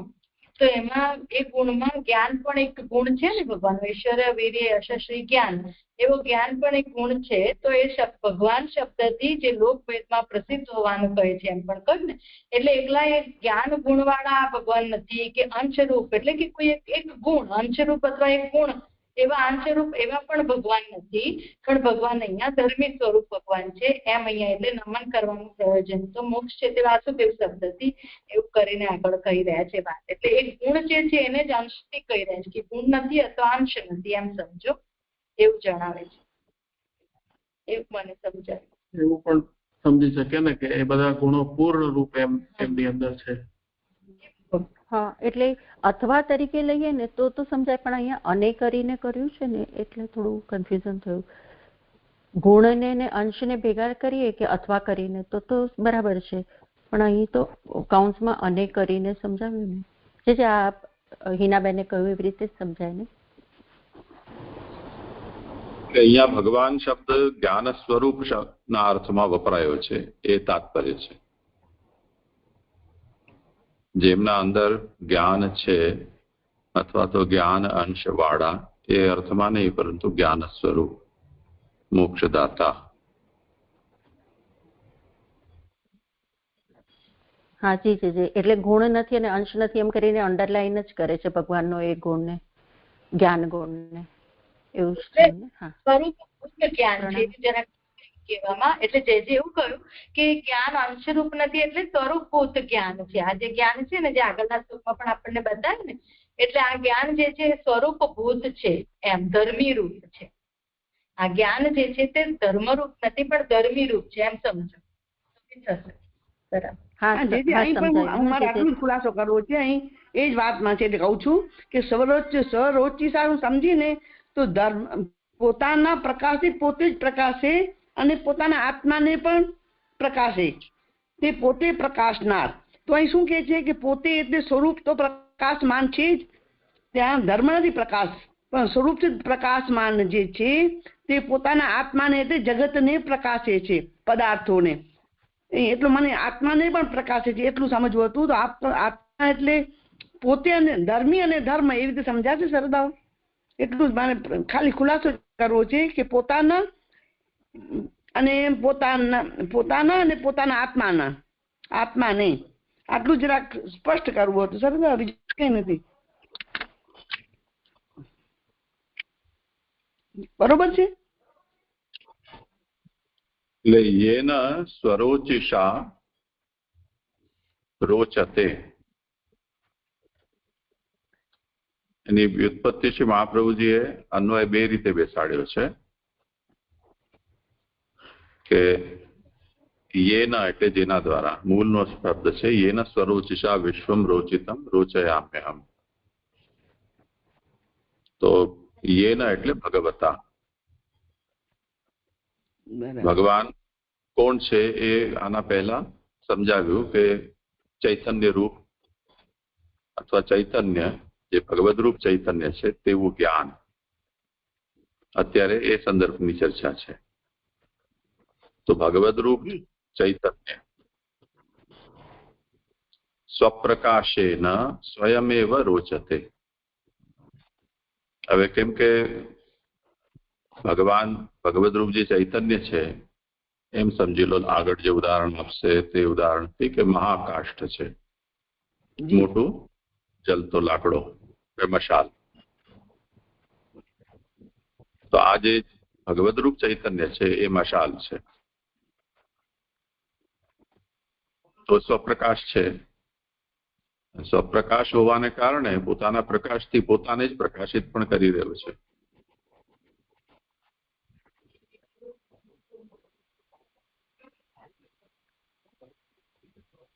અને પોતાના આત્માને પણ, તો જગતને પણ એવું થશે શરદ બાબા, એટલું પૂછવું છે. હા, એના પછી સ્વરોચિ સ્વાત્માનમ વા રોચયતિ ઇતિ સ્વરોચિ. આ એની બીજી એક વ્યુત્પત્તિ બતાવી. સ્વરોચિષા પછી સ્વરોચિ એટલે પોતાના આત્માને પણ પ્રકાશિત જે કરે છે તે સ્વરોચિ. આ તો એની વ્યુત્પત્તિ બતાવી, એ કોઈ બીજી વાત નથી કરવામાં આવી રહી. જી, સ્વરોચિષા જે પદ છે ને એને જ અહીંયા સ્પષ્ટ કર્યું છે કે પોતાના પ્રકાશથી પોતે જ પ્રકાશે, પોતાના આત્માને પણ પ્રકાશે, તે પોતે પ્રકાશનાર.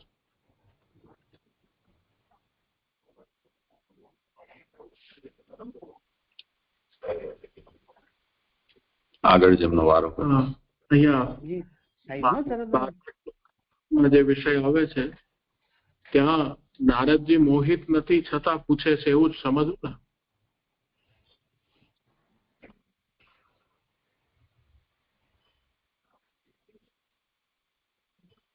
મને એવું લાગે છે મોહિત છે લાલનજી. મને એટલો મોહ છે એમને કે એ પરબ્રહ્મ સુધી એમની ગતિ નથી વિચારોની, એટલે એટલું તો અધૂરું. કારણ કે ભાગવત નું શ્રવણ નથી કર્યું એ પણ આવ્યું. લાલન પ્રણામ. બ્રહ્મચારી કે છે ને મારામાં ઉત્તમ બુદ્ધિ હોવાનું માને છે એ માયાનું જ કાર્ય છે. કારણ કે નારદજી માને છે કે બ્રહ્માજી જ બધું કરી રહ્યા છે, પર જે તત્વ છે એ બ્રહ્માજી છે, પણ થોડો સંશય થયો એટલે પૂછી રહ્યા છે. એટલે અહીંયા બ્રહ્માજી એ રીતે કહી રહ્યા છે કે હું મારી ક્રિયા બરાબર ક્રિયા પણ આપી નથી શકતો, એવું મારું સામર્થ્ય નથી. તો એવું જાણવા છતાંય પણ મારામાં ઉત્તમ બુદ્ધિ હોવાનું જે જ્ઞાન થાય છે એ માયાનું જ કાર્ય છે, થઈ રહ્યું છે. એમ એ પણ એ જ પ્રશ્ન છે કે નારદજીને માયા લાગી એ જ એમને કેમ. અને એમાં મને બીજો બી એવો એ જ પ્રશ્ન છે કે આયા એટલે એને માયા લાગવાનું એવું સમજાય છે કે આમાં કે એમને ખબર છે કે એ એમનામાં ક્રિયા આપવાનું સામર્થ્ય નથી, છતાં પણ એમનામાં એ ઉત્તમ બુદ્ધિ રાખે છે, એટલે માયાનું કાર્ય છે. અગર જે આપણે પછી બીજી જગ્યા બી જોયા આવ્યા કે કોઈ દેવતામાં જે શાસ્ત્ર સિદ્ધ દેવતા છે એમાં કોઈ અગર બ્રહ્મ બુદ્ધિ રાખીને ભજન કરે છે તો એની મુક્તિ તો થાય જ છે, કારણ કે એમને પૂર્ણતયા બ્રહ્મ એટલે સર્વસ્વ માનીને ભજે છે. આમાં એ જ મારે સમજવું હતું કે આ માયાનું કાર્ય કીધું છે એ એના માટે કે એમને ખબર છે કે એમનામાં સામર્થ્ય નથી, છતાંય પણ એમાં ઉત્તમ બુદ્ધિ રાખે છે તો માયાનું કાર્ય થયું. અને આવું બીજાને બી લાગશે ને કે જેમને ખબર છે કે આ પૂર્ણ પુરુષોત્તમ નથી અને એમનામાં એ ઉત્તમ બુદ્ધિ રાખી છે તો એમને બી માયા લાગી એવું જ સમજવું ને જેવું.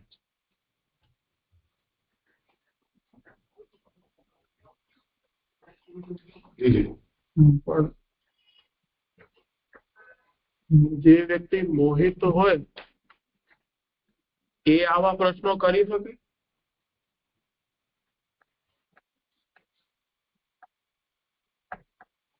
સંદેહ છે ને.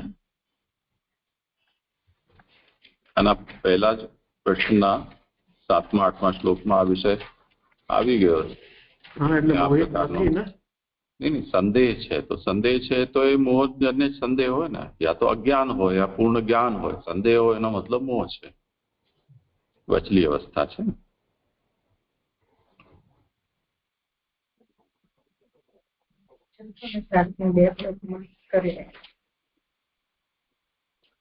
એટલે આમાં એમ જ સમજવું ને કે કોઈ ઠાકુરજીમાં બી ભક્તિ કરે છે પણ એને સંદેહ છે તો પણ એને માયા લાગી ગઈ કેવી પડશે ને. હા, સંદેહથી અગર એ પ્રભુની જ કાનો ભજતો હોય એને માયા લાગી છે એવું સમજવું.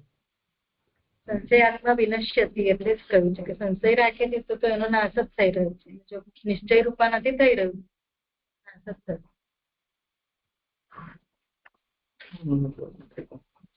6 અને 7મા શ્લોકમાં વિશેષ કરીને કહ્યું છે જે આપણે કહ્યું ને કે પહેલા 6માં કહે છે કે આવું સંસારમાં ઉત્તમ હલકું સમાન કંઈક નામરૂપ ગુણોથી ઉત્પન્ન થવું ઉત્તમ અથવા હલકું બીજાથી થયાનું હું જાણતો નથી, આપનાથી જ બધું થાય છે એમ બ્રહ્માજીને કહે છે.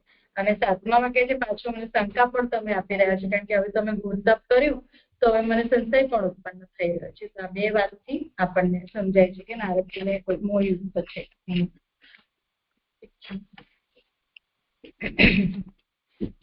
સારું, બોલે આગળ.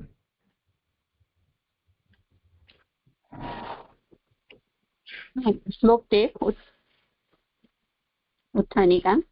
ત્યારે અશક્તિ મોહ કરાવવાના સ્વભાવવાળી હોવાથી પોતાનો આધાર ભગવાનને પણ મોહ કરતી હશે એવી શંકા થાય. તેથી નીચેનો શ્લોક કહે છે. એટલે હવે આગળ જે કહ્યું કે આ જગત રચનાની માયાથી આ માયા જુદી છે અને એનું ફળ મોહ કરાવવાનું છે, તો કે છે તો અહીંયા એવું કહે છે કે એ જો મોહ કરાઈ રહી છે તો તે ભગવાનને પણ મોહ કરતી હશે. હવે જો કોઈને એમ કે શંકા થાય તો તેના સંદર્ભમાં હવેનો શ્લોક કહે છે. વિલજ્જ માનયા યશ્ય સ્થાતુમીક્ષાપથે મુયા વિમોહિતા વિકથન્તે મમાહમિતિ દુર્ધિયઃ. શ્લોકાર્થ.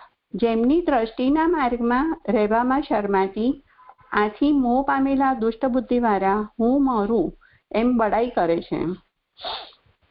તો બોધિનીજી, એ ભગવાનની પત્ની પોતે ભગવાન સાથે નિરંતર રમણ કરી શકે એ માટે બીજાઓની બુદ્ધિમાં મોહ ઉત્પન્ન કરે છે. એટલે એ ભગવાનની જે વ્યામોહિતા માયા છે, ભગવાનની પત્ની છે ને ભગવાન સાથે નિરંતર રમણ કરી શકે તે માટે તે શું કરે તો અન્ય જીવોને એ મોહ કરે છે. એટલે કે તે બધા ભગવાનને જાણી ના શકે. આગળ કહે છે કે એ એવી હોવાનું ભગવાન જાણે છે તેથી શરમાતી હોય એમની એટલે કે ભગવાનની દ્રષ્ટિના માર્ગમાં રહેવામાં પણ શરમાય છે.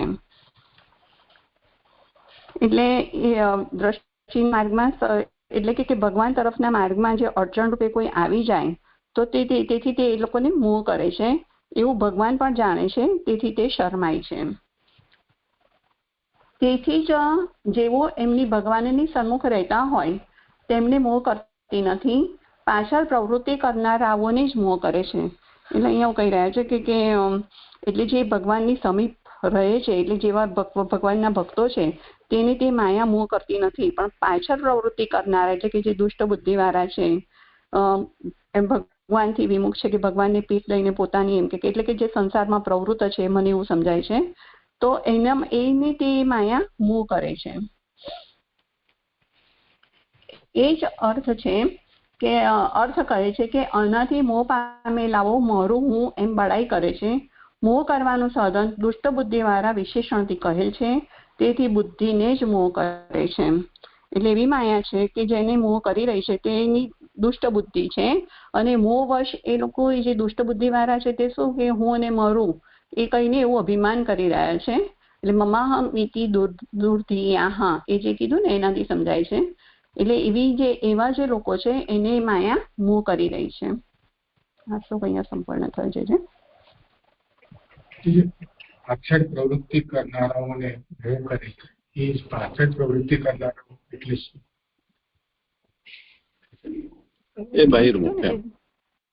હા, ભગવત સન્મુખ છે એને મોહ નથી કરતા, જે ભગવત વિમુખ છે એને.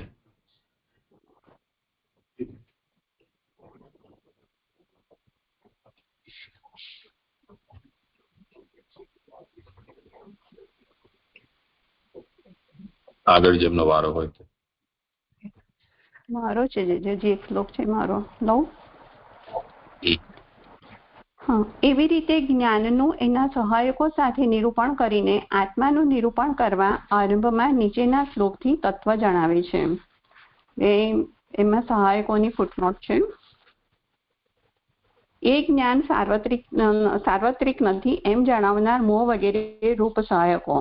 એટલે અહીં એવું જણાવે છે કે જયારે મોહ થઈ રહ્યો છે ત્યારે જ્ઞાન નથી હોતું. એટલે કહે છે કે જ્ઞાન કેવું છે, સાર્વત્રિક નથી.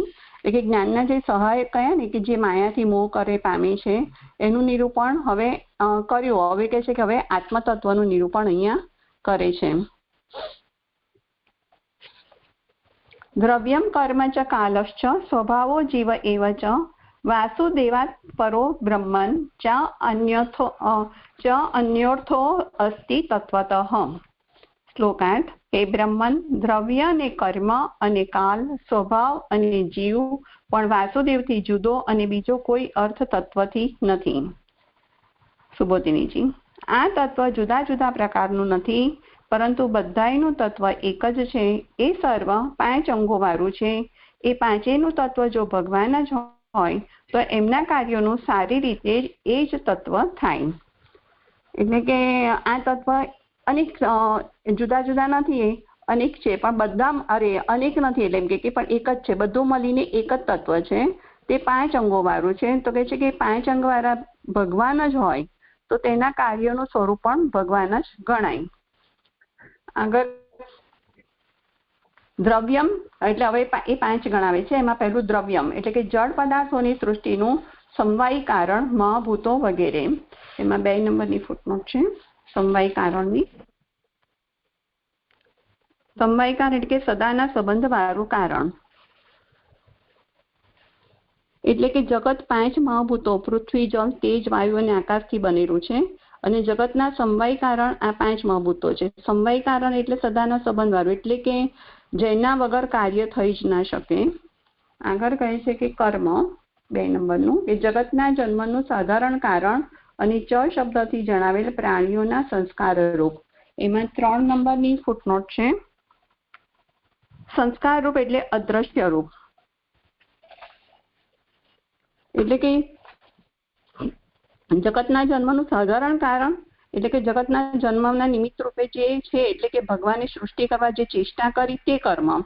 અને પ્રાણીઓના સંસ્કાર રૂપ એટલે અદ્રશ્ય રૂપ એટલે ભૂત સંસ્કાર એ જે એમના સંચિત આદિ જે રહે છે તેનાથી જે થાય છે તે. એટલે મને એવું લાગે છે કે દરેક જીવોના જે સંસ્કાર રૂપ કાર્ય છે તે.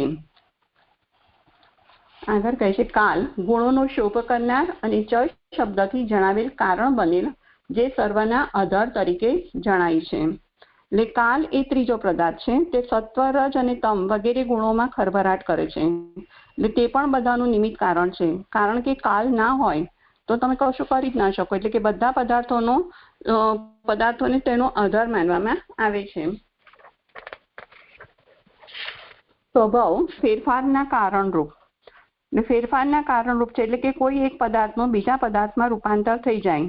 જેમ કે બીજ વાવ્યું તો તેનાથી વૃક્ષ થયું, દૂધનું દહીં બનવું, પાણીમાંથી બરફ થવો. આ બધા જે ફેરફાર થાય છે એનો સ્વભાવ છે. હવે આગળ 5મું કહે છે કે જીવ ભોગ કરનાર ભગવાનનો અંશ અને ચ શબ્દથી જણાવેલ એનું અભિમાન કરનારા દેવતા. જીવ એવા ચ એટલે કે જેમાં ચ કીધો તે એટલે કે જીવ જે ભોગ કરનાર છે એટલે કે સમસ્ત જગતના જે કોઈ પણ પદાર્થ છે તેનો ભોગતા છે અને તે ભગવાનનો અંશ છે. અને ઇન્દ્રિયોના દેહાભિમાની દેવતા પણ જે છે તેને પણ ચ શબ્દથી જણાવેલા છે.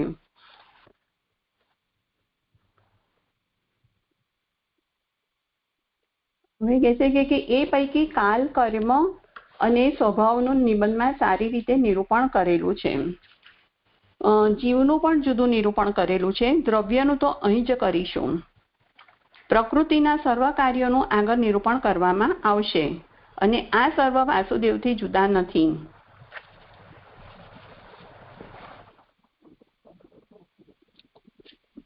અહીં એવું કહેવા માંગે છે કે કાલ કર્મ અને સ્વભાવ જે પ્રભુની શક્તિ છે તેનું વર્ણન સર્વનિર્ણય ગ્રંથમાં શ્લોક 104 થી 116 કરેલું છે. જીવનું પણ નિરૂપણ શાસ્ત્રાર્થ પ્રકરણમાં ચિત્ત પ્રકરણમાં કરેલું છે. એટલે જે અગ્નિ વિસ્ફોલિંગ ન્યાયથી અગ્નિમાંથી અનેક તણખા થયા અને તેવી રીતે બ્રહ્મમાંથી અનેક જીવો અંશ તરીકે પ્રગટ થાય એ વગેરેનું ત્યાં નિરૂપણ કર્યું છે. અને દ્રવ્યનું એટલે કે જગતનું અને પ્રકૃતિના કાર્યોનું નિરૂપણ આગળ અહીંયા સુબોધિનીમાં જ કરશે. આમ પાંચેય તત્વો ગુણો એટલે કે આ 5 ગુણો તે ભગવાન વાસુદેવ જ છે, તેનાથી જુદા નથી. આગળ કહે છે કે આ સર્વ દેવતાઓ હોવાથી તત્વનું નિરૂપણ કરતા સત્વમૂર્તિ ભગવાન વાસુદેવ કહેલા છે. એમાં 4 નંબરની ફૂટનોટ છે કે કાલ વગેરે દેવતારૂપ હોય સાત્વિક શરીર વાળો છે. સત્વનો ભાવ સત્વ એટલે કે પ્રકૃતિનો ગુણ સત્વ નહીં, તે સત્વમૂર્તિ એટલે શરીર છે જેમનું, તેવા ભગવાનને કારણ તરીકે કુદરતી આરોપ કર્યા વિનાના કહેલા છે. એટલે અહીંયા કાલ વગેરે જે ભગવાનના અંશ હોવાથી અને સતમાંથી જ ઉત્પન્ન થયેલા હોતી સાત્વિક શરીર વાળા થયા એટલે શુદ્ધ સત્વ વાળા. અહીં પ્રકૃતિના ગુણો જે સત્વરજ અને તમ છે તેમાં જે સત્વ કહીએ છીએ તે સત્વ અહીંયા આગળ એની વિચારણા કરી નથી. સત એટલે હોવાપણું, નિત્યતા. આ પાંચેય પદાર્થો ભગવાન પોતે જ બન્યા છે એટલે કે ભગવાને તેમાં આરોપ કર્યો નથી, એટલે આરોપ નથી કર્યો એટલે કે એમાં પ્રવેશ નથી કર્યો, સ્વયં પોતે બન્યા છે. આગળ કહે છે કે તત્વથી શબ્દથી એમ જણાવ્યું છે કે દેખીતી રીતે જુદાપણું હોવા છતાંય જુદા નથી, કારણ કે અસ્તિત્વ એટલે કે હોવાપણું એમનું જ છે. એમાં 5 નંબરની ફૂટનોટ છે એનું એટલે એ મૂળ બનેલ સતનું, જો પુરુષોત્તમજી કહી રહ્યા છે, એટલે મૂળ જે વાસુદેવ છે તે જ બધું બન્યા છે. અન્યર્થો અસ્તિ તત્વતઃ એટલે કે દેખી રીતે જુદા લાગે પણ તત્વતઃ એટલે કે વાસ્તવિક રીતે તો તે બધું વાસુદેવ જ છે, અન્ય નથી. આગળ કહે છે કે જણાવેલ અર્થમાં અસંભવિતપણું નથી એમ કહેવા હે બ્રહ્મન એવું સંબોધન કરેલું છે, કારણ કે તમે પણ બ્રહ્મ છો, તેથી બીજું બ્રહ્મ હોય તેમાં શું સંદેહ એવો ભાવાર્થ છે. એટલે બ્રહ્મનથી એ કહી રહ્યા છે કે બધું વાસુદેવ જ છે, તે અસત્ય નથી, બધું બ્રહ્મમાંથી જ બનેલું છે, બધું બ્રહ્મ છે તો તમે પણ બ્રહ્મ છો અને તો પછી બીજું પણ બ્રહ્મ હોય તો એમાં કોઈ શંકા ન કરવી, એમાં શું સંદેહ એટલે કે એમાં શું શંકા કરવી એમ. આગળ કહે છે કે ચ શબ્દનો અર્થ એવો છે કે ગુણનો ભેદ પણ નથી.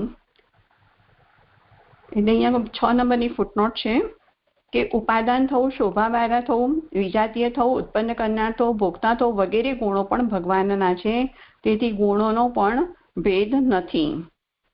એટલે ચ અન્યોથી જે અર્થ કર્યો છે ને કે ગુણનો આ ગુણો પણ ભગવાનના જ છે, તેથી તે ગુણોમાં પણ ભેદ નથી જણાતો. આગળ કહે છે કે બીજો શબ્દથી સ્વરૂપનો ભેદ પણ નથી એમ જણાવેલ છે. એટલે બીજો બધું વાસુદેવ જ બન્યા છે તેથી સ્વરૂપથી પણ ભેદ નથી, એટલે ગુણનો પણ ભેદ નથી, સ્વરૂપનો પણ ભેદ નથી. અને આગળ કહે કે જુદા શબ્દથી અધિષ્ઠાનો ભેદ નથી એમ જણાવ્યું. અર્થ એટલે કે અહીંયા આગળ ફૂટનોટ છે 7 નંબરની કે તેથી વાસુદેવથી પર નથી પણ હલકા છે, તેમને વશ છે એવો અર્થ છે. આમ હોવાથી જીવો વગેરે ભગવતરૂપ હોવા છતાં ભગવાન નથી પણ એમનાથી ન્યૂન છે એમ કહ્યું. આ અર્થ 2, 10, 12 સ્પષ્ટ છે. એટલે અહીંયા એવું કહે છે કે બધું વાસુદેવ હોવા છતાં વાસુદેવથી પર નથી પણ હલકા છે. એટલે આવું કહેવાનું તાત્પર્ય શું તો કે બધા વાસુદેવ હોવા છતાં તે બધા વાસુદેવના નિયમનમાં રહે છે. એટલે આમ જીવો પણ એટલે અહીંયા ઉદાહરણ કે જીવો પણ ભગવત રૂપ હોવા છતાં ભગવાન નથી, ભગવાનથી ન્યૂન છે, કારણ કે અંશનો ભેદ છે. એટલે ભગવાન જ બધાનું નિયામન કરે છે અને ભગવાનથી સર્વોપરી કોઈ નથી. અને 2, 10, 12 પણ આ અર્થ સ્પષ્ટ છે. એટલે કે ત્યાં જણાવ્યું છે કે દ્રવ્ય, કર્મ, કાલ, સ્વભાવ અને જીવ જેમની કૃપાથી થાય છે એટલે કે ભગવાનની કૃપાથી થાય છે, તેમની ઉપેક્ષાથી નથી થતા. આગળ કહે છે કે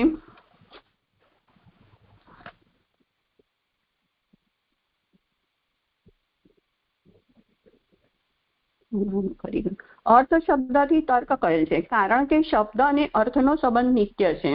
એમાં 8 નંબરની ફૂટનોટ છે કે શબ્દો સાથે દ્રવ્ય વગેરે પદાર્થોનો સંબંધ નિત્ય છે. તેમાં શબ્દો અર્થ કહેનારા છે અને કહેવાના અર્થો નિત્ય છે. જુદા ગુણવાળા દ્રવ્ય વગેરે ભગવત રૂપ છે. નિત્ય હોવાને લીધે એવો અર્થ હોવાથી નિત્ય છે. હે સૌમ્ય, આ પહેલા સત જ હતું. એ શ્રુતિ પ્રમાણે સર્વ સદ્રૂપ હોવાથી નિત્ય છે.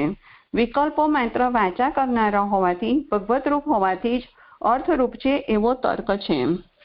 એટલે અહીંયા જે ઉપર કહ્યું કે ભગવાન બધાના નિયામક છે, એટલે કે અધિષ્ઠાનો ભેદ કયો તે એટલે કે બધા પદાર્થો જે કાંઈ છે તે ભગવાન સિવાય કાંઈ જ નથી, વાસુદેવ જ છે. અર્થ શબ્દથી યુક્તિ કહે છે, એટલે કે જે ભગવત શાસ્ત્રમાં શબ્દો અને અર્થનો સંબંધ નિત્ય છે. એટલે શબ્દ એટલે વાચ્ય અને અર્થ એટલે વાચક. તો વાચક અને વાચ્ય અને વાચક એ બંને નિત્ય છે. અહીં જે જુદા જુદા ગુણવાળા દ્રવ્ય વગેરે પદાર્થોનો સંબંધ છે એ પણ બધું ભગવત રૂપ છે, વાસુદેવ જ છે. એટલે આગળ કહે છે કે હે સૌમ્ય, પહેલા સત જ હતું, સતરૂપ હતું, એટલે કે સત એટલે હોવાપણું, તેની જ સત્તા હતી અને સતમાંથી વિકલ્પો થયા, એટલે કે સત, ચિદ અને આનંદ જે નિત્ય છે. હવે આગળ કહે છે કે વિકલ્પો માત્ર વાચા કરનારા હોવાથી, એટલે કે જે વિકલ્પો છે તે બોલવા લાયક છે, એટલે કે વ્યવહાર પૂરતા છે, પણ તે ભગવત રૂપ હોવાથી તેનો અર્થ તો છે. આમ યુક્તિ કરી. એટલે અહીંયા વિકલ્પોને સમજવા માટે આપણે જો માટીનું ઉદાહરણ લઈએ તો માટી અને માટીમાંથી બનેલા પાત્ર, કોળીઓ વગેરે, તો એ બધા વિકલ્પો થયા. પણ આમાં માટી મુખ્ય અર્થસ્વરૂપ છે. એટલે આવી જે યુક્તિ કરી એ વિષયમાં શબ્દો અને અર્થો નિત્ય છે એવો જો ભગવત રૂપ જ હોય તો જ એક સતરૂપ હોવાપણું અને નિત્યપણું સાબિત થાય એમ કહ્યું. આ શ્લોક અહીંયા જઈને સંપૂર્ણ થયો. મારું નિરૂપણ સંપૂર્ણ થયું.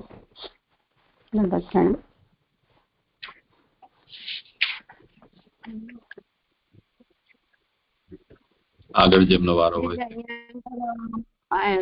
તત્વ કરતા નામ આવી શકે ખરું પુરુષોત્તમ સહસ્ત્રનું? કારણ કે આ તત્વના અહીંયા 5 તત્વોને બતાવે છે, એટલે હું પૂછું છું, પછી આગળ આવતું હોય તો ખબર નહીં. તત્વોને રચનાર તો આદિ કરતા એના પહેલા આવી જવું જોઈએ ને. આદિ કરતામાં આદિ આકાશ અથવા કાલના કરતા એવું બતાવ્યું છે, પણ એ તો ત્યાં આગળ તો આપણે તો અહીંયા આગળ જે જોઈએ એ પ્રકાશ માટે બતાવ્યું છે, એટલે એ તો નથી લાગતું, મને ખબર નહીં. પણ 5મા અધ્યાયમાં જ આવે છે એવું લખ્યું છે એમાં. તો અહીંયા તત્વની વાત આવી ને એટલે મને એવું થયું.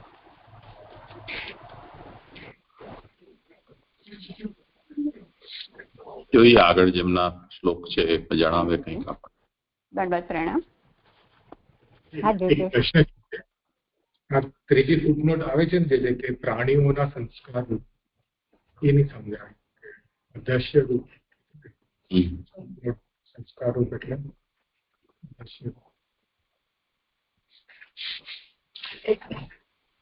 સમાધાન કરો. એટલે ત્યાં જીવ એક જ મિનિટ કરું. જગતના જન્મનું સાધારણ કારણ જગતના જન્મવાના એટલે જન્મના નિમિત્ત રૂપે, એટલે કે ભગવાનની જે સૃષ્ટિ કરવા ચેષ્ટા કરી. અને પ્રાણીઓના સંસ્કાર રૂપ જે કીધું એટલે અદ્રશ્ય રૂપ, એટલે કે ભૂત સંસ્કાર, એટલે કે જે સંચિત કર્મથી જે થઈ રહ્યા છે ને જીવોના, એ લઈ શકાશે ને. એટલે કે અને એમાં એવું પણ આપે પણ ત્યાં એવું સમજાય કે જયારે બ્રહ્મના ગર્ભમાં આવે છે અને ફરી પાછા પ્રગટ થાય છે, એને અહીંયા આગળ સમજ એવું આપે કહ્યું હતું એ વખતે. એટલે પ્રલય પછીનો ફરીનું એ રીતની થશે સર્જવાનું. બે અર્થ કર્યા ને. એક તો આચાર્યચરણ જગતના જન્મનું સાધારણ કારણ કર્મ, તો એક આદ્ય કર્મ જેનાથી જગત સૃષ્ટિ થાય છે.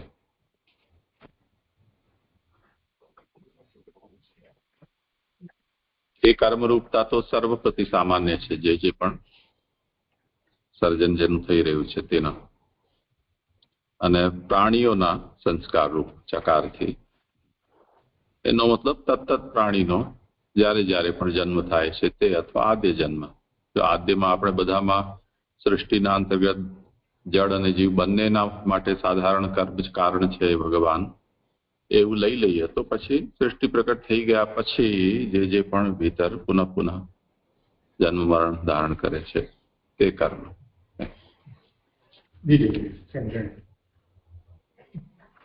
પ્રણામ. એવી રીતે પણ જેમ બ્રહ્મન ને સમજાવવા માટે જે કહે છે કે જેમ તત્વ શબ્દથી એમ જણાવ્યું છે કે દેખીતી રીતે જુદાપણું હોવા છતાં જુદા નથી, કારણ કે અસ્તિત્વ હોવાપણું એમનું જ છે. ત્યાં 5 નંબરની ફૂટનોટ પણ આવે છે. પછી જણાવેલ અર્થમાં અસંભવિતપણું નથી એમ કહેવા હે બ્રહ્મન એવું સંબોધન કરેલું છે, કારણ કે તમે પણ બ્રહ્મ છો, તેથી બીજું બ્રહ્મ હોય તેમાં શો સંદેહ એવો ભાવાર્થ છે. એમ એટલે આ બધા તો દેખાઈ આવે એવા છે તત્વો, ને એમાં આપણે સમજી શકીએ કે બ્રહ્મ ને એ રીતે છે. પણ એવા પણ જે છે કે એટલે સર્વરૂપ જ બ્રહ્મ છે, તો એમાં દેખાવાપણું અને ન દેખાવાપણું એટલે બે રીતે સંભવ છે. એટલે અહીંયા જેમ પ્રાણીઓ તો દેખાઈ જાય છે, એ લોકોના કર્મ દેખાઈ જાય છે, પણ એ લોકોના સંસ્કાર આદિ નથી દેખાતા, તો તદ્રુપ પણ એમ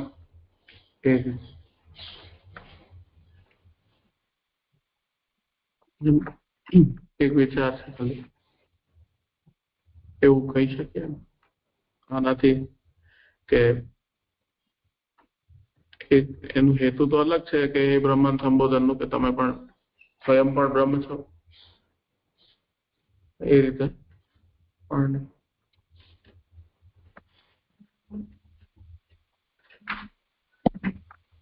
મને વિષય સમજાયો નહીં. આ તો અદ્રષ્ટ જે છે એ તો જુદો વિષય થઈ ગયો. એ તો દ્રવ્યમ કર્મચ, એમાં જે કર્મચ પદ છે એની આ વ્યાખ્યા થઈ. પછી અહીંયા બ્રહ્માજીને સંબોધન બ્રહ્મન પદથી કેમ કર્યું છે એનો અહીંયા ખુલાસો આ રૂપમાં આપવામાં આવ્યો છે. હા, વિષય તો જુદો છે, પણ એમાં જે સંબોધન દેવાનું કારણ જે કીધું ને કે જે એમ તો જુદાપણું એટલે એમ તો ઘણી બધી પ્રકાર છે.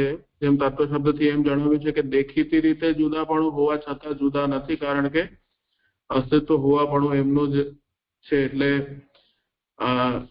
એવા અનેક એમ પદાર્થો છે જે દેખાય છે પણ અને નથી પણ દેખાતા, અને ઘણા બધા ભિન્ન ભિન્ન પ્રકારના પણ છે. એટલે તમે બ્રહ્મ છો એટલે તમે પણ એ વસ્તુને જાણો છો એમ. એટલે એ વાત પૂર્વમાં કહી કે તમે શું શું જાણો છો. એટલે એમાં જેમ દેખાતું અને ન દેખાતું, એમ દેખાતા તો કર્મ ઇત્યાદિ તો દેખાઈ જાય, પણ ન દેખાતું પણ તમે બ્રહ્મ હોવાથી જાણો છો એમ. સંસ્કાર આદિ પણ બ્રહ્મરૂપ છે એવું પણ તમે જાણો છો. હા, और कोई विषय हो? ये पूछूं मन છે પ્રશ્ન. હા, જે 8મી જે ફૂટનોટમાં છેલ્લે કીધું ને, શ્રુતિ કીધી હે સ્વામી આ પેલા સત હતું એ પ્રમાણે સર્વ સદરૂપ હોવાથી નિત્ય છે. પછી વિકલ્પો માત્ર વાચા કરનારા હોવાથી ભગવદરૂપ હોવાથી જ અર્થરૂપ છે એવો તર્ક છે. એ નથી સમજાવ્યું મને. જે એમને સમજાવ્યું તો મને નથી ખ્યાલ આવતો. એ પણ શ્રુતિ જ છે. વાચારમ પણ બેકારો. નામધેયમ. હા, નામધેયમ મૃતિકેત્યવ સત્યમ, એ જ વચન છે. હા હા, પ્રણામજી. જે મારો વારો. હા, એક મિનિટ.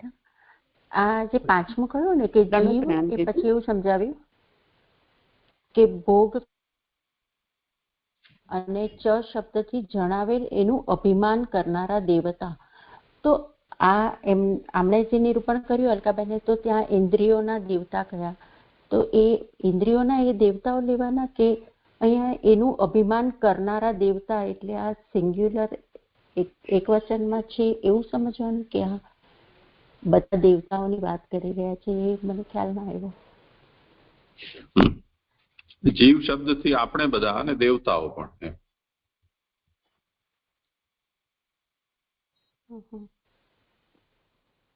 એનું અભિમાન કરનારા એટલે જીવ હોવાનું અભિમાન કરનારા દેવતાઓ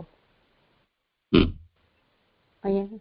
હા, અને અહીંયા જે એક મિનિટ, હા, 4th ફૂટમાં એવું કહ્યું છે કે કાલ વગેરે દેવતા રૂપ હોય સાત્વિક શરીર વાળો છે. તો કાલનું તો આપણે આદિદૈવિક સ્વરૂપનું ખ્યાલ છે મને, પણ વગેરેમાં આ સ્વભાવ ને કર્મ ને એ બધાનું પણ આદિદૈવિક સ્વરૂપ હોય.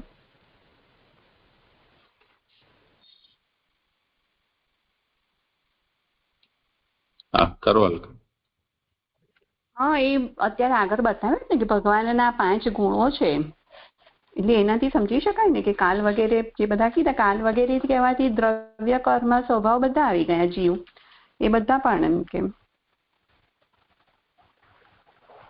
ના, એટલે વગેરેમાં એ બધા આવી ગયા, પણ કાલ દેવતા રૂપ છે, એનો કાલનું આદિદૈવિક સ્વરૂપ જુદું આપણને ખ્યાલ છે, પણ એવું કર્મ અને સ્વભાવનું પણ જુદું આદિદૈવિક સ્વરૂપ છે, એટલે મતલબ અત્યાર સુધી સાંભળ્યું નથી મેં.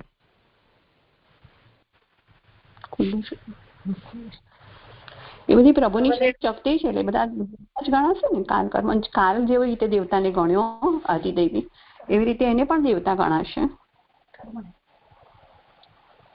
5 ગુણોને. જે આ સ્વભાવ ને કર્મના પણ આદિદૈવિક સ્વરૂપો છે એવું પ્રસિદ્ધ નથી, પણ એ વાત એક સામાન્ય નિયમ છે કે જે પણ વસ્તુનો આદિદેવ તરીકે કોઈ ઉલ્લેખ ન હોય તો એના આદિદેવ ભગવાન છે. આ એક સામાન્ય ન્યાય છે.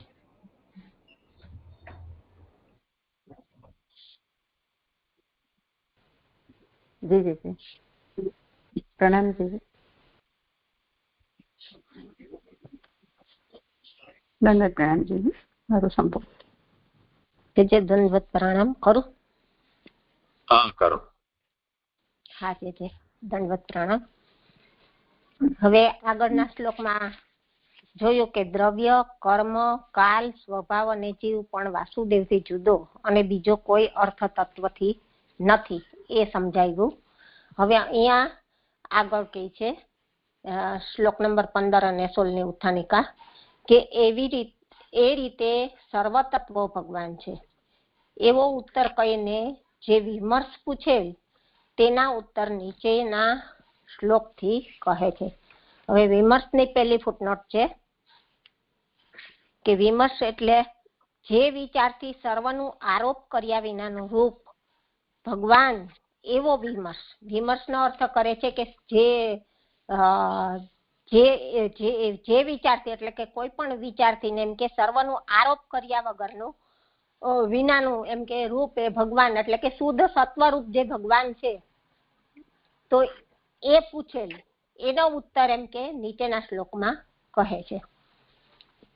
શ્લોક છે નારાયણ પરા વેદા દેવા નારાયણ અંગજા નારાયણ પરા લોકા નારાયણ પરા મખાહ નારાયણ પરા યોગા નારાયણ પરમ તપઃ નારાયણ પરમ જ્ઞાનમ નારાયણ પરાગતિ. ભાવાર્થ: વેદોનું પ્રયોજન નારાયણ છે. દેવો નારાયણના અંગમાંથી ઉત્પન્ન થયેલા છે. લોકો એટલે 14 લોકો નારાયણમાં સમાયેલા છે. યજ્ઞોનું પ્રયોજન નારાયણ છે. યોગો નારાયણમાં પરિણમે છે. તપ નારાયણમાં સમાઈ જાય છે. જ્ઞાનનું પ્રયોજન નારાયણ છે. ગતિ નારાયણમાં પરિણમે છે. તો બધીને છે જો ભગવાનથી જુદું ફળ થવાનો સંભવ હોય તો ઘણો વિચાર કરવો પડે. એમાં 2 નંબરની ફૂટનોટ છે કે અર્થભંગ જુદા જુદા પ્રકારનો થાય ત્યારે તેના વિરોધ વિશે ઘણો વિચાર કરવો પડે. એટલે અહીંયા મને એ રીતે સમજાય છે કે ભગવાન જ ફલરૂપ છે અને ભગવાન જ મુખ્ય તત્વ છે. તો જો ભગવાનથી જુદું ફળ વિચારવામાં આવે તો પછી એના અનેક વિચાર કરવા પડે અને એના અનેક અર્થ થાય. આ રીતે મને અહીંયા સમજાય છે. આગળ કહે છે કે એમાં સ્વરૂપથી, અર્થથી, ફલથી, સાધનથી અને પરંપરાથી. અને ઉત્તરકાંડમાં પણ સાધનથી, કાર્યથી અને ફલથી ભગવાન જ ફલ થાય છે. તેથી કોઈ પણ અંશમાં વિવાદ રહેતો ન હોવાથી ભગવાન જ તત્વ છે એવો નિર્ણય થાય છે. હવે એમાંની ફૂટનોટ 3 નંબરની કે એમાં એટલે કે વેદના પૂર્વકાંડમાં, એટલે કે વેદના પૂર્વકાંડમાં પણ સ્વરૂપથી, અર્થથી, ફલથી અને સાધનથી. તો આ અર્થ છે એ ભગવાન તત્વને જ નિરૂપણ કરે છે. અને પછી કહે છે કે પરંપરાથી પણ વેદનો અર્થ છે એ ભગવાન તત્વનો જ નિર્દેશ કરે છે. હવે ઉત્તરકાંડને બતાવે છે. પૂર્વકાંડને બતાવ્યું, હવે એ જ રીતે ઉત્તરકાંડનો અર્થ પણ ભગવાનનું નિરૂપણ કરે છે. તો એનું બતાવે છે કે ઉત્તરકાંડમાં પણ સાધનથી, પછી એના કાર્યથી અને ફલથી ભગવાન જ ફલરૂપ છે અથવા તો ભગવાન જ તત્વ છે. તેથી કોઈ પણ અંશના વિવાદ ન રહે, એટલે એમાં કોઈ પણ જાતનો શંકા કરવાને લાયક નથી કે કોઈ પણ વિવાદ નથી અને એ તત્વ ભગવાન જ તત્વ છે એવો નિર્ણય અહીંયા થાય છે. આગળ કહે છે કે એ પૈકી ભગવાનના નિશ્વાસમાંથી નીકળેલા અને પાછા એમાં જ પ્રવેશ કરનારા વેદોનું તાત્પર્ય નારાયણ છે. એમાં 4 નંબરની ફૂટનોટ. એમાં કહે છે કે આ વાક્યથી સ્વરૂપથી વેદોનું પ્રયોજન ભગવાન હોવાનું કહે છે. એટલે ઉપર પૂર્વકાંડ અને ઉત્તરકાંડથી બતાવ્યું. હવે કે ભગવાનના વેદનું સ્વરૂપ કેવું છે એનું અહીંયા નિરૂપણ કરે છે કે વેદનું સ્વરૂપ કેવું છે કે એ ભગવાનના નિશ્વાસમાંથી જ નીકળેલા છે અને પાછા ભગવાનમાં જે પ્રવેશ કરે છે. તો એ તાત્પર્યથી પણ વેદનો અર્થ છે, વેદ છે એ નારાયણનું સ્વરૂપ છે અને એ વિવાદ રહિત છે, એટલે એની અંદર કોઈ વિવાદ નથી.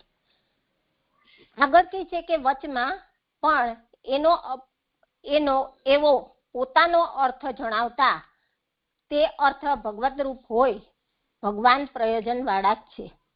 હવે વચમાંની 5 નંબરની ફૂટનોટ છે કે આ વાક્યથી અર્થથી વેદોનું પ્રયોજન હોવાનું કહે છે. એટલે વેદરૂપ શબ્દ અને એના અર્થ કે શ્રુતિના વચનો, તો એ પણ એમ કે ભગવત રૂપનું જ નિરૂપણ કરે છે. તો એમ કે છે કે વચમાં એટલે કે વચ્ચે જ્યારે વેદનો અર્થ કરે છે ત્યારે શબ્દરૂપ બ્રહ્મ અથવા તો શ્રુતિના જે કઈ વાક્યો છે એ પણ બ્રહ્મરૂપ છે, પણ તેઓ પોતાનો અર્થ જણાવતા એ પણ એમ કે ભગવત રૂપ જ અર્થ જણાવે છે. તે અર્થ ભગવત રૂપ હોય ભગવાન પ્રયોજન વાળા જ છે, એટલે કે ભગવાન જ એનું પ્રયોજન થાય છે. આગળ કહે છે કે વળી વેદના 4 પ્રકારના પદો ભગવાનના મનમાં રહેલા અર્થને જણાવતા પુરુષના પ્રયત્નથી થતા અને જતા રહેતા પદાર્થને કહીને કૃતાર્થ થઈ અટકી જાય છે. કારણ કે લોકો ભગવાનના મનમાં રહેલા અર્થો જાણે એવો એમનો પ્રયાસ છે. હવે વડીની 6 નંબરની ફૂટનોટ કે વડીમાં કહે છે કે આ વાક્યથી અર્થથી વેદોનું પ્રયોજન ભગવાન હોવાનું કહે છે. એટલે કે વેદનો જે કઈ અર્થ થાય છે એ પણ ભગવત રૂપ છે. તો અને વેદના 4 પ્રકારના, તો 4 પ્રકારની ફૂટનોટ 7 નંબરની છે કે નામ, ક્રિયા, શબ્દના અવ્યયાત્મક રૂપો અને ઉપસર્ગો. આ 4 પ્રકાર. તો કે વળી કીધું કે વેદનો અર્થ ભગવાન છે અને એમાં આગળ કહે છે કે વેદના 4 પ્રકારના, એટલે બતાવેલા 4 કે નામ પણ ભગવાનનું નિરૂપણ કરે છે, વેદની ક્રિયા છે એ પણ ભગવાનનું નિરૂપણ કરે છે, વેદના જે અવ્યયાત્મક રૂપો બતાવેલા છે એ પણ ભગવાનનું નિરૂપણ કરે છે અને વેદની અંદર આપેલા ઉપસર્ગો છે એ પણ ભગવાનનું જ નિરૂપણ કરે છે.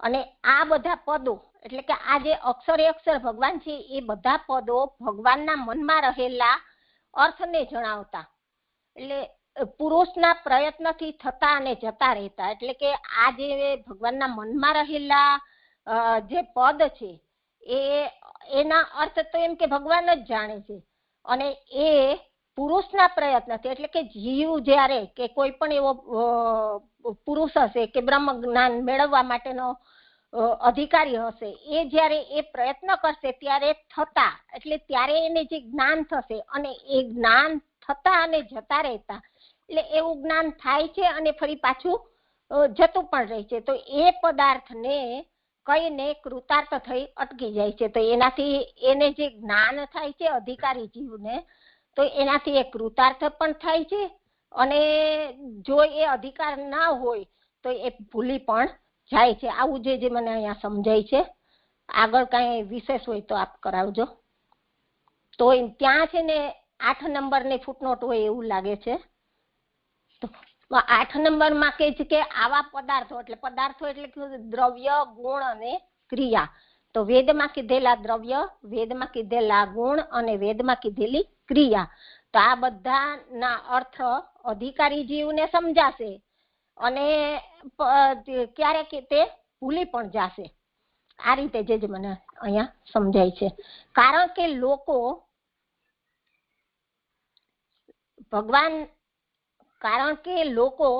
ભગવાનના મનમાં રહેલા અર્થો જાણે એવો એમનો પ્રયાસ છે. અહીંયા એમનોથી શું લેવું ને એ મને નથી ખ્યાલ આવતો. કારણ કે લોકો ભગવાનના મનમાં, એટલે કે આ જે જીવો છે એ ભગવાનના મનમાં રહેલા જે અર્થ છે એ અર્થને જાણે એવો એમનો પ્રયાસ છે. એમનોથી જે પછી કહેજો. તેથી ભગવાને ઈચ્છેલો અર્થ કરાવનારા હોવાથી પણ ભગવાન જેમનું પ્રયોજન છે તેવા જ છે. તેથી એમ કે આ જે ભગવાને જે ઈચ્છેલો છે મનમાં અર્થ, તો એ અર્થ કરાવનારા જ આ પદો હોવાથી ભગવાન જ આ પદોનું પ્રયોજન છે, એવું મને અહીંયા સમજાય છે. હવે આગળ કહે છે કે એવી રીતે શબ્દથી, અર્થથી અને કહેણથી ભગવાન પ્રયોજન વાળા છે. તો આ રીતે એમ કે વેદના શબ્દ, પછી વેદના અર્થ અને કહેણથી શું લેવાનું ને એ પણ જે મને સમજાતું નથી. તો એ બધું જ એમ કે ભગવાનના પ્રયોજન વાળા છે. જે અહીંયા એમના અને કહેણથી શું લેવું? હા, લઈ લે. પણ આના પહેલાથી લઈ લો જે વિષય આપણે વિચારવાનું છે. હા જી. કેમ કે આ લાંબો શ્લોક છે ને, તો આપણે આ નારાયણ પરા વેદાહ એટલા સુધીનું જ આપણે કરીએ, પછી આગળનું કાલે કરીશું. હા જી. અહીંયા તો મને આ 2 પ્રશ્ન છે અને પછી આ નોટમાં 2 7 આવ્યા છે ને, તો એમાં બીજો 7 છે એ 8 સમજવાનો છે. એટલું સુધારી લેજો બધા.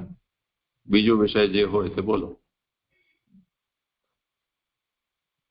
હાજી, એટલે આ વચમાંનો અર્થ મેં કર્યો છે કે વચમાં પણ એવો પોતાનો અર્થ જણાવતા, એટલે કે વચ્ચે જે કઈ થાય છે તે શબ્દ બ્રહ્મ તરીકે ને શ્રુતિના વચનોથી એ ભગવાન તાત્પર્ય સમજાવે છે. આ રીતે બરાબર છે?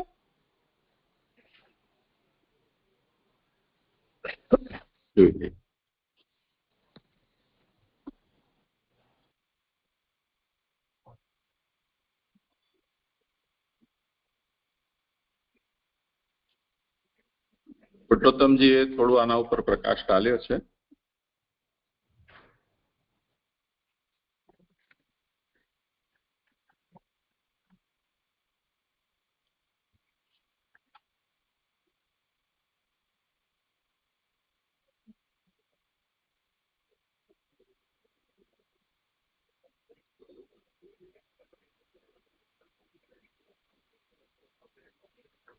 तत्र वेदानां भगवन्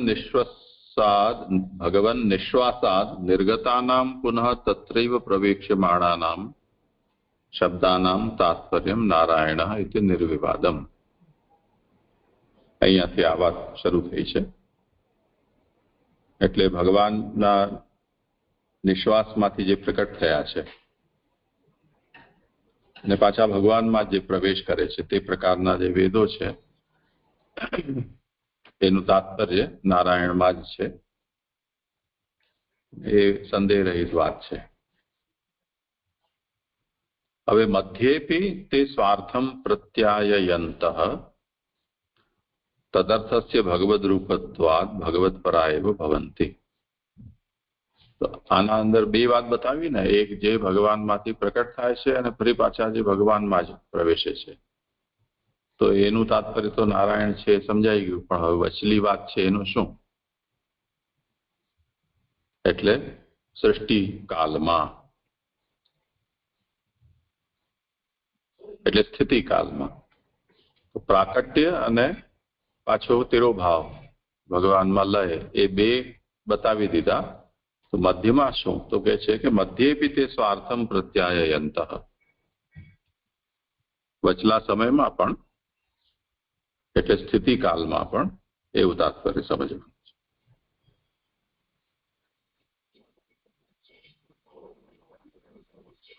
બીજું કઈ છે? જી હા. પછી આગળ એમનાથી ને કઈ રીતે લેવાનું? એમના આગળ કીધું ને કે કારણ કે લોકો ભગવાનના મનમાં રહેલા અર્થો જાણે એવો એમનો પ્રયાસ છે, તો એમનાથી શું લેવાનું? તો અત્યારે વેદની વાત થઈ રહી છે ને, વેદ. હા જી. અને પછી આગળ કહે છે કે તેવા જ છે એમ કીધું, અને પછી કહે છે કે એવી રીતે શબ્દથી, અર્થથી અને કહેણથી ભગવાન પ્રયોજન વાળા છે. તો કહેણથી એટલે કેવાથી, એવી રીતે લેવાનું.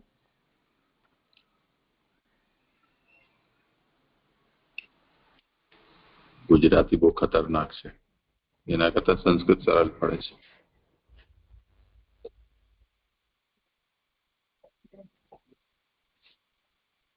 હા, મળ્યું. એવી રીતે શબ્દથી, અર્થથી અને કહેણથી ભગવાન પ્રયોજન વાળા છે. હા, તો એવમ શબ્દતો અર્થતો અભિધાનતશ્ચ ભગવત પરાહ. શબ્દથી, શબ્દના અંદર આમાં નામાખ્યાત, ઉપસર્ગ, નિપાત એ રીતે આગળ બતાવવામાં આવશે.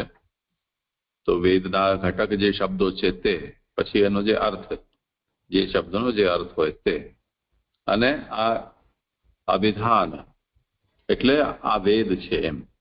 વેદ એવું પ્રકારનું એનું નામ, એનાથી પણ એ ભગવત પરાયણ છે. હવે છે આગળ કોઈને પ્રશ્ન? નહીતર આગળ કરવું છે? એક મિનિટ જરૂર. પ્રણામ છે. અહીંયા જે કહ્યું ને કે વચમાં પણ એવો પોતાનો અર્થ જણાવ, નહીં એના પછીનું પુરુષના પ્રયત્નથી થતા અને જતા રહેતા પદાર્થને કહીને કૃતાર્થ થઈ અટકી જાય છે. તો આને પુરુષના પ્રયત્નથી થતા એટલે સાધન કરે છે, અને પછી જતા રહેતા પદાર્થ એટલે ફળ આપીને એ કૃતાર્થ થઈ જાય છે, એવી રીતે સમજવાનું? આમને કઈ જુદી રીતે કહ્યું, આવી રીતે લેવાનું છે કે એમને કહ્યું એવી રીતે?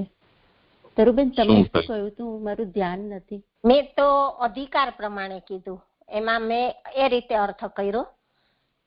એક જ મિનિટ લઈ લઉં પાછું. હા, કે પદો ભગવાનના મનમાં રહેલા અર્થને જણાવતા પુરુષના પ્રયત્નથી થતા અને જતા રહેતા પદાર્થને કહીને કૃતાર્થ થઈ અટકી જાય છે. એટલે કે વળી વેદના ચારે પ્રકારના પદો, એટલે કે જે ચાર બતાવ્યા 7મી ફૂટનોટમાં, એ પ્રમાણે જે પદો છે એ ભગવાનના મનમાં રહેલા અર્થને જણાવે છે. અને એ જણાવતા પુરુષના પ્રયત્નથી, એટલે કે જે અધિકારી જીવ હશે એ જીવ પ્રયત્નથી થતા અને જતા, એટલે એ જે પ્રયત્ન કરશે ત્યારે જે અધિકારી હશે તો એને એનો અર્થ છે એ સમજાશે અને એનાથી એ કૃતાર્થ થશે. અને જો એ ભૂલી જશે અને નહીં સમજી શકે તો તે ત્યાં અટકી જશે. મને તો આવું સમજાય છે.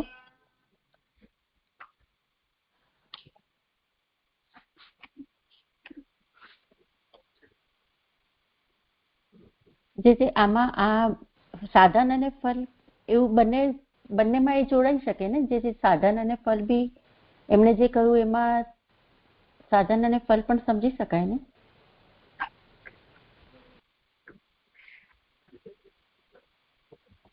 એટલે નામાખ્યાત, ઉપસર્ગ, નિપાત આ ચતુર્વિધ શબ્દો છે. એ શબ્દો ભગવાનની બુદ્ધિમાં છે.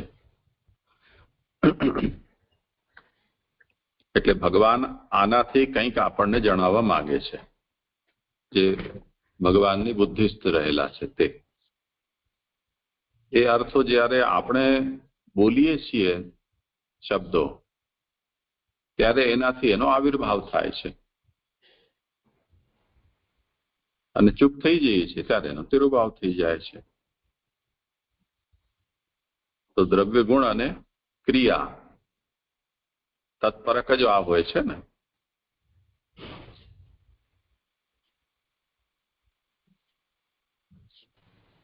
હા જી એ સમજાયું. અને એ જે આપણે હમણાં 8મી ફૂટનોટમાં વાંચ્યું ને, આવા પદાર્થો દ્રવ્ય ગુણ અને ક્રિયા છે, તો ગુણમાં શું લેવાનું? દ્રવ્યના પોતાના ગુણ એવી રીતે લેવાનું? દ્રવ્ય એટલે વસ્તુ, વસ્તુની જે ક્વોલિટી તે ગુણ. હા જી જી પ્રણામ જી. જે પ્રણામ 8મી ફૂટનોટ આપે કાં જણાવી? આ પદાર્થ પર જ ને, બીજા પુરુષના બીજો 7 છે ને એને 8 સમજવાનું છે, કારણ કે એના પહેલા. હા હાજી. ને એક બીજ મને પ્રશ્ન તો આ બેલાબેને પૂછી લીધો ને તે જ હતો જે. હા થઈ ગયું. પ્રણામજી. સારું, તો આજે અહીંયા જ વિરામ રાખીએ.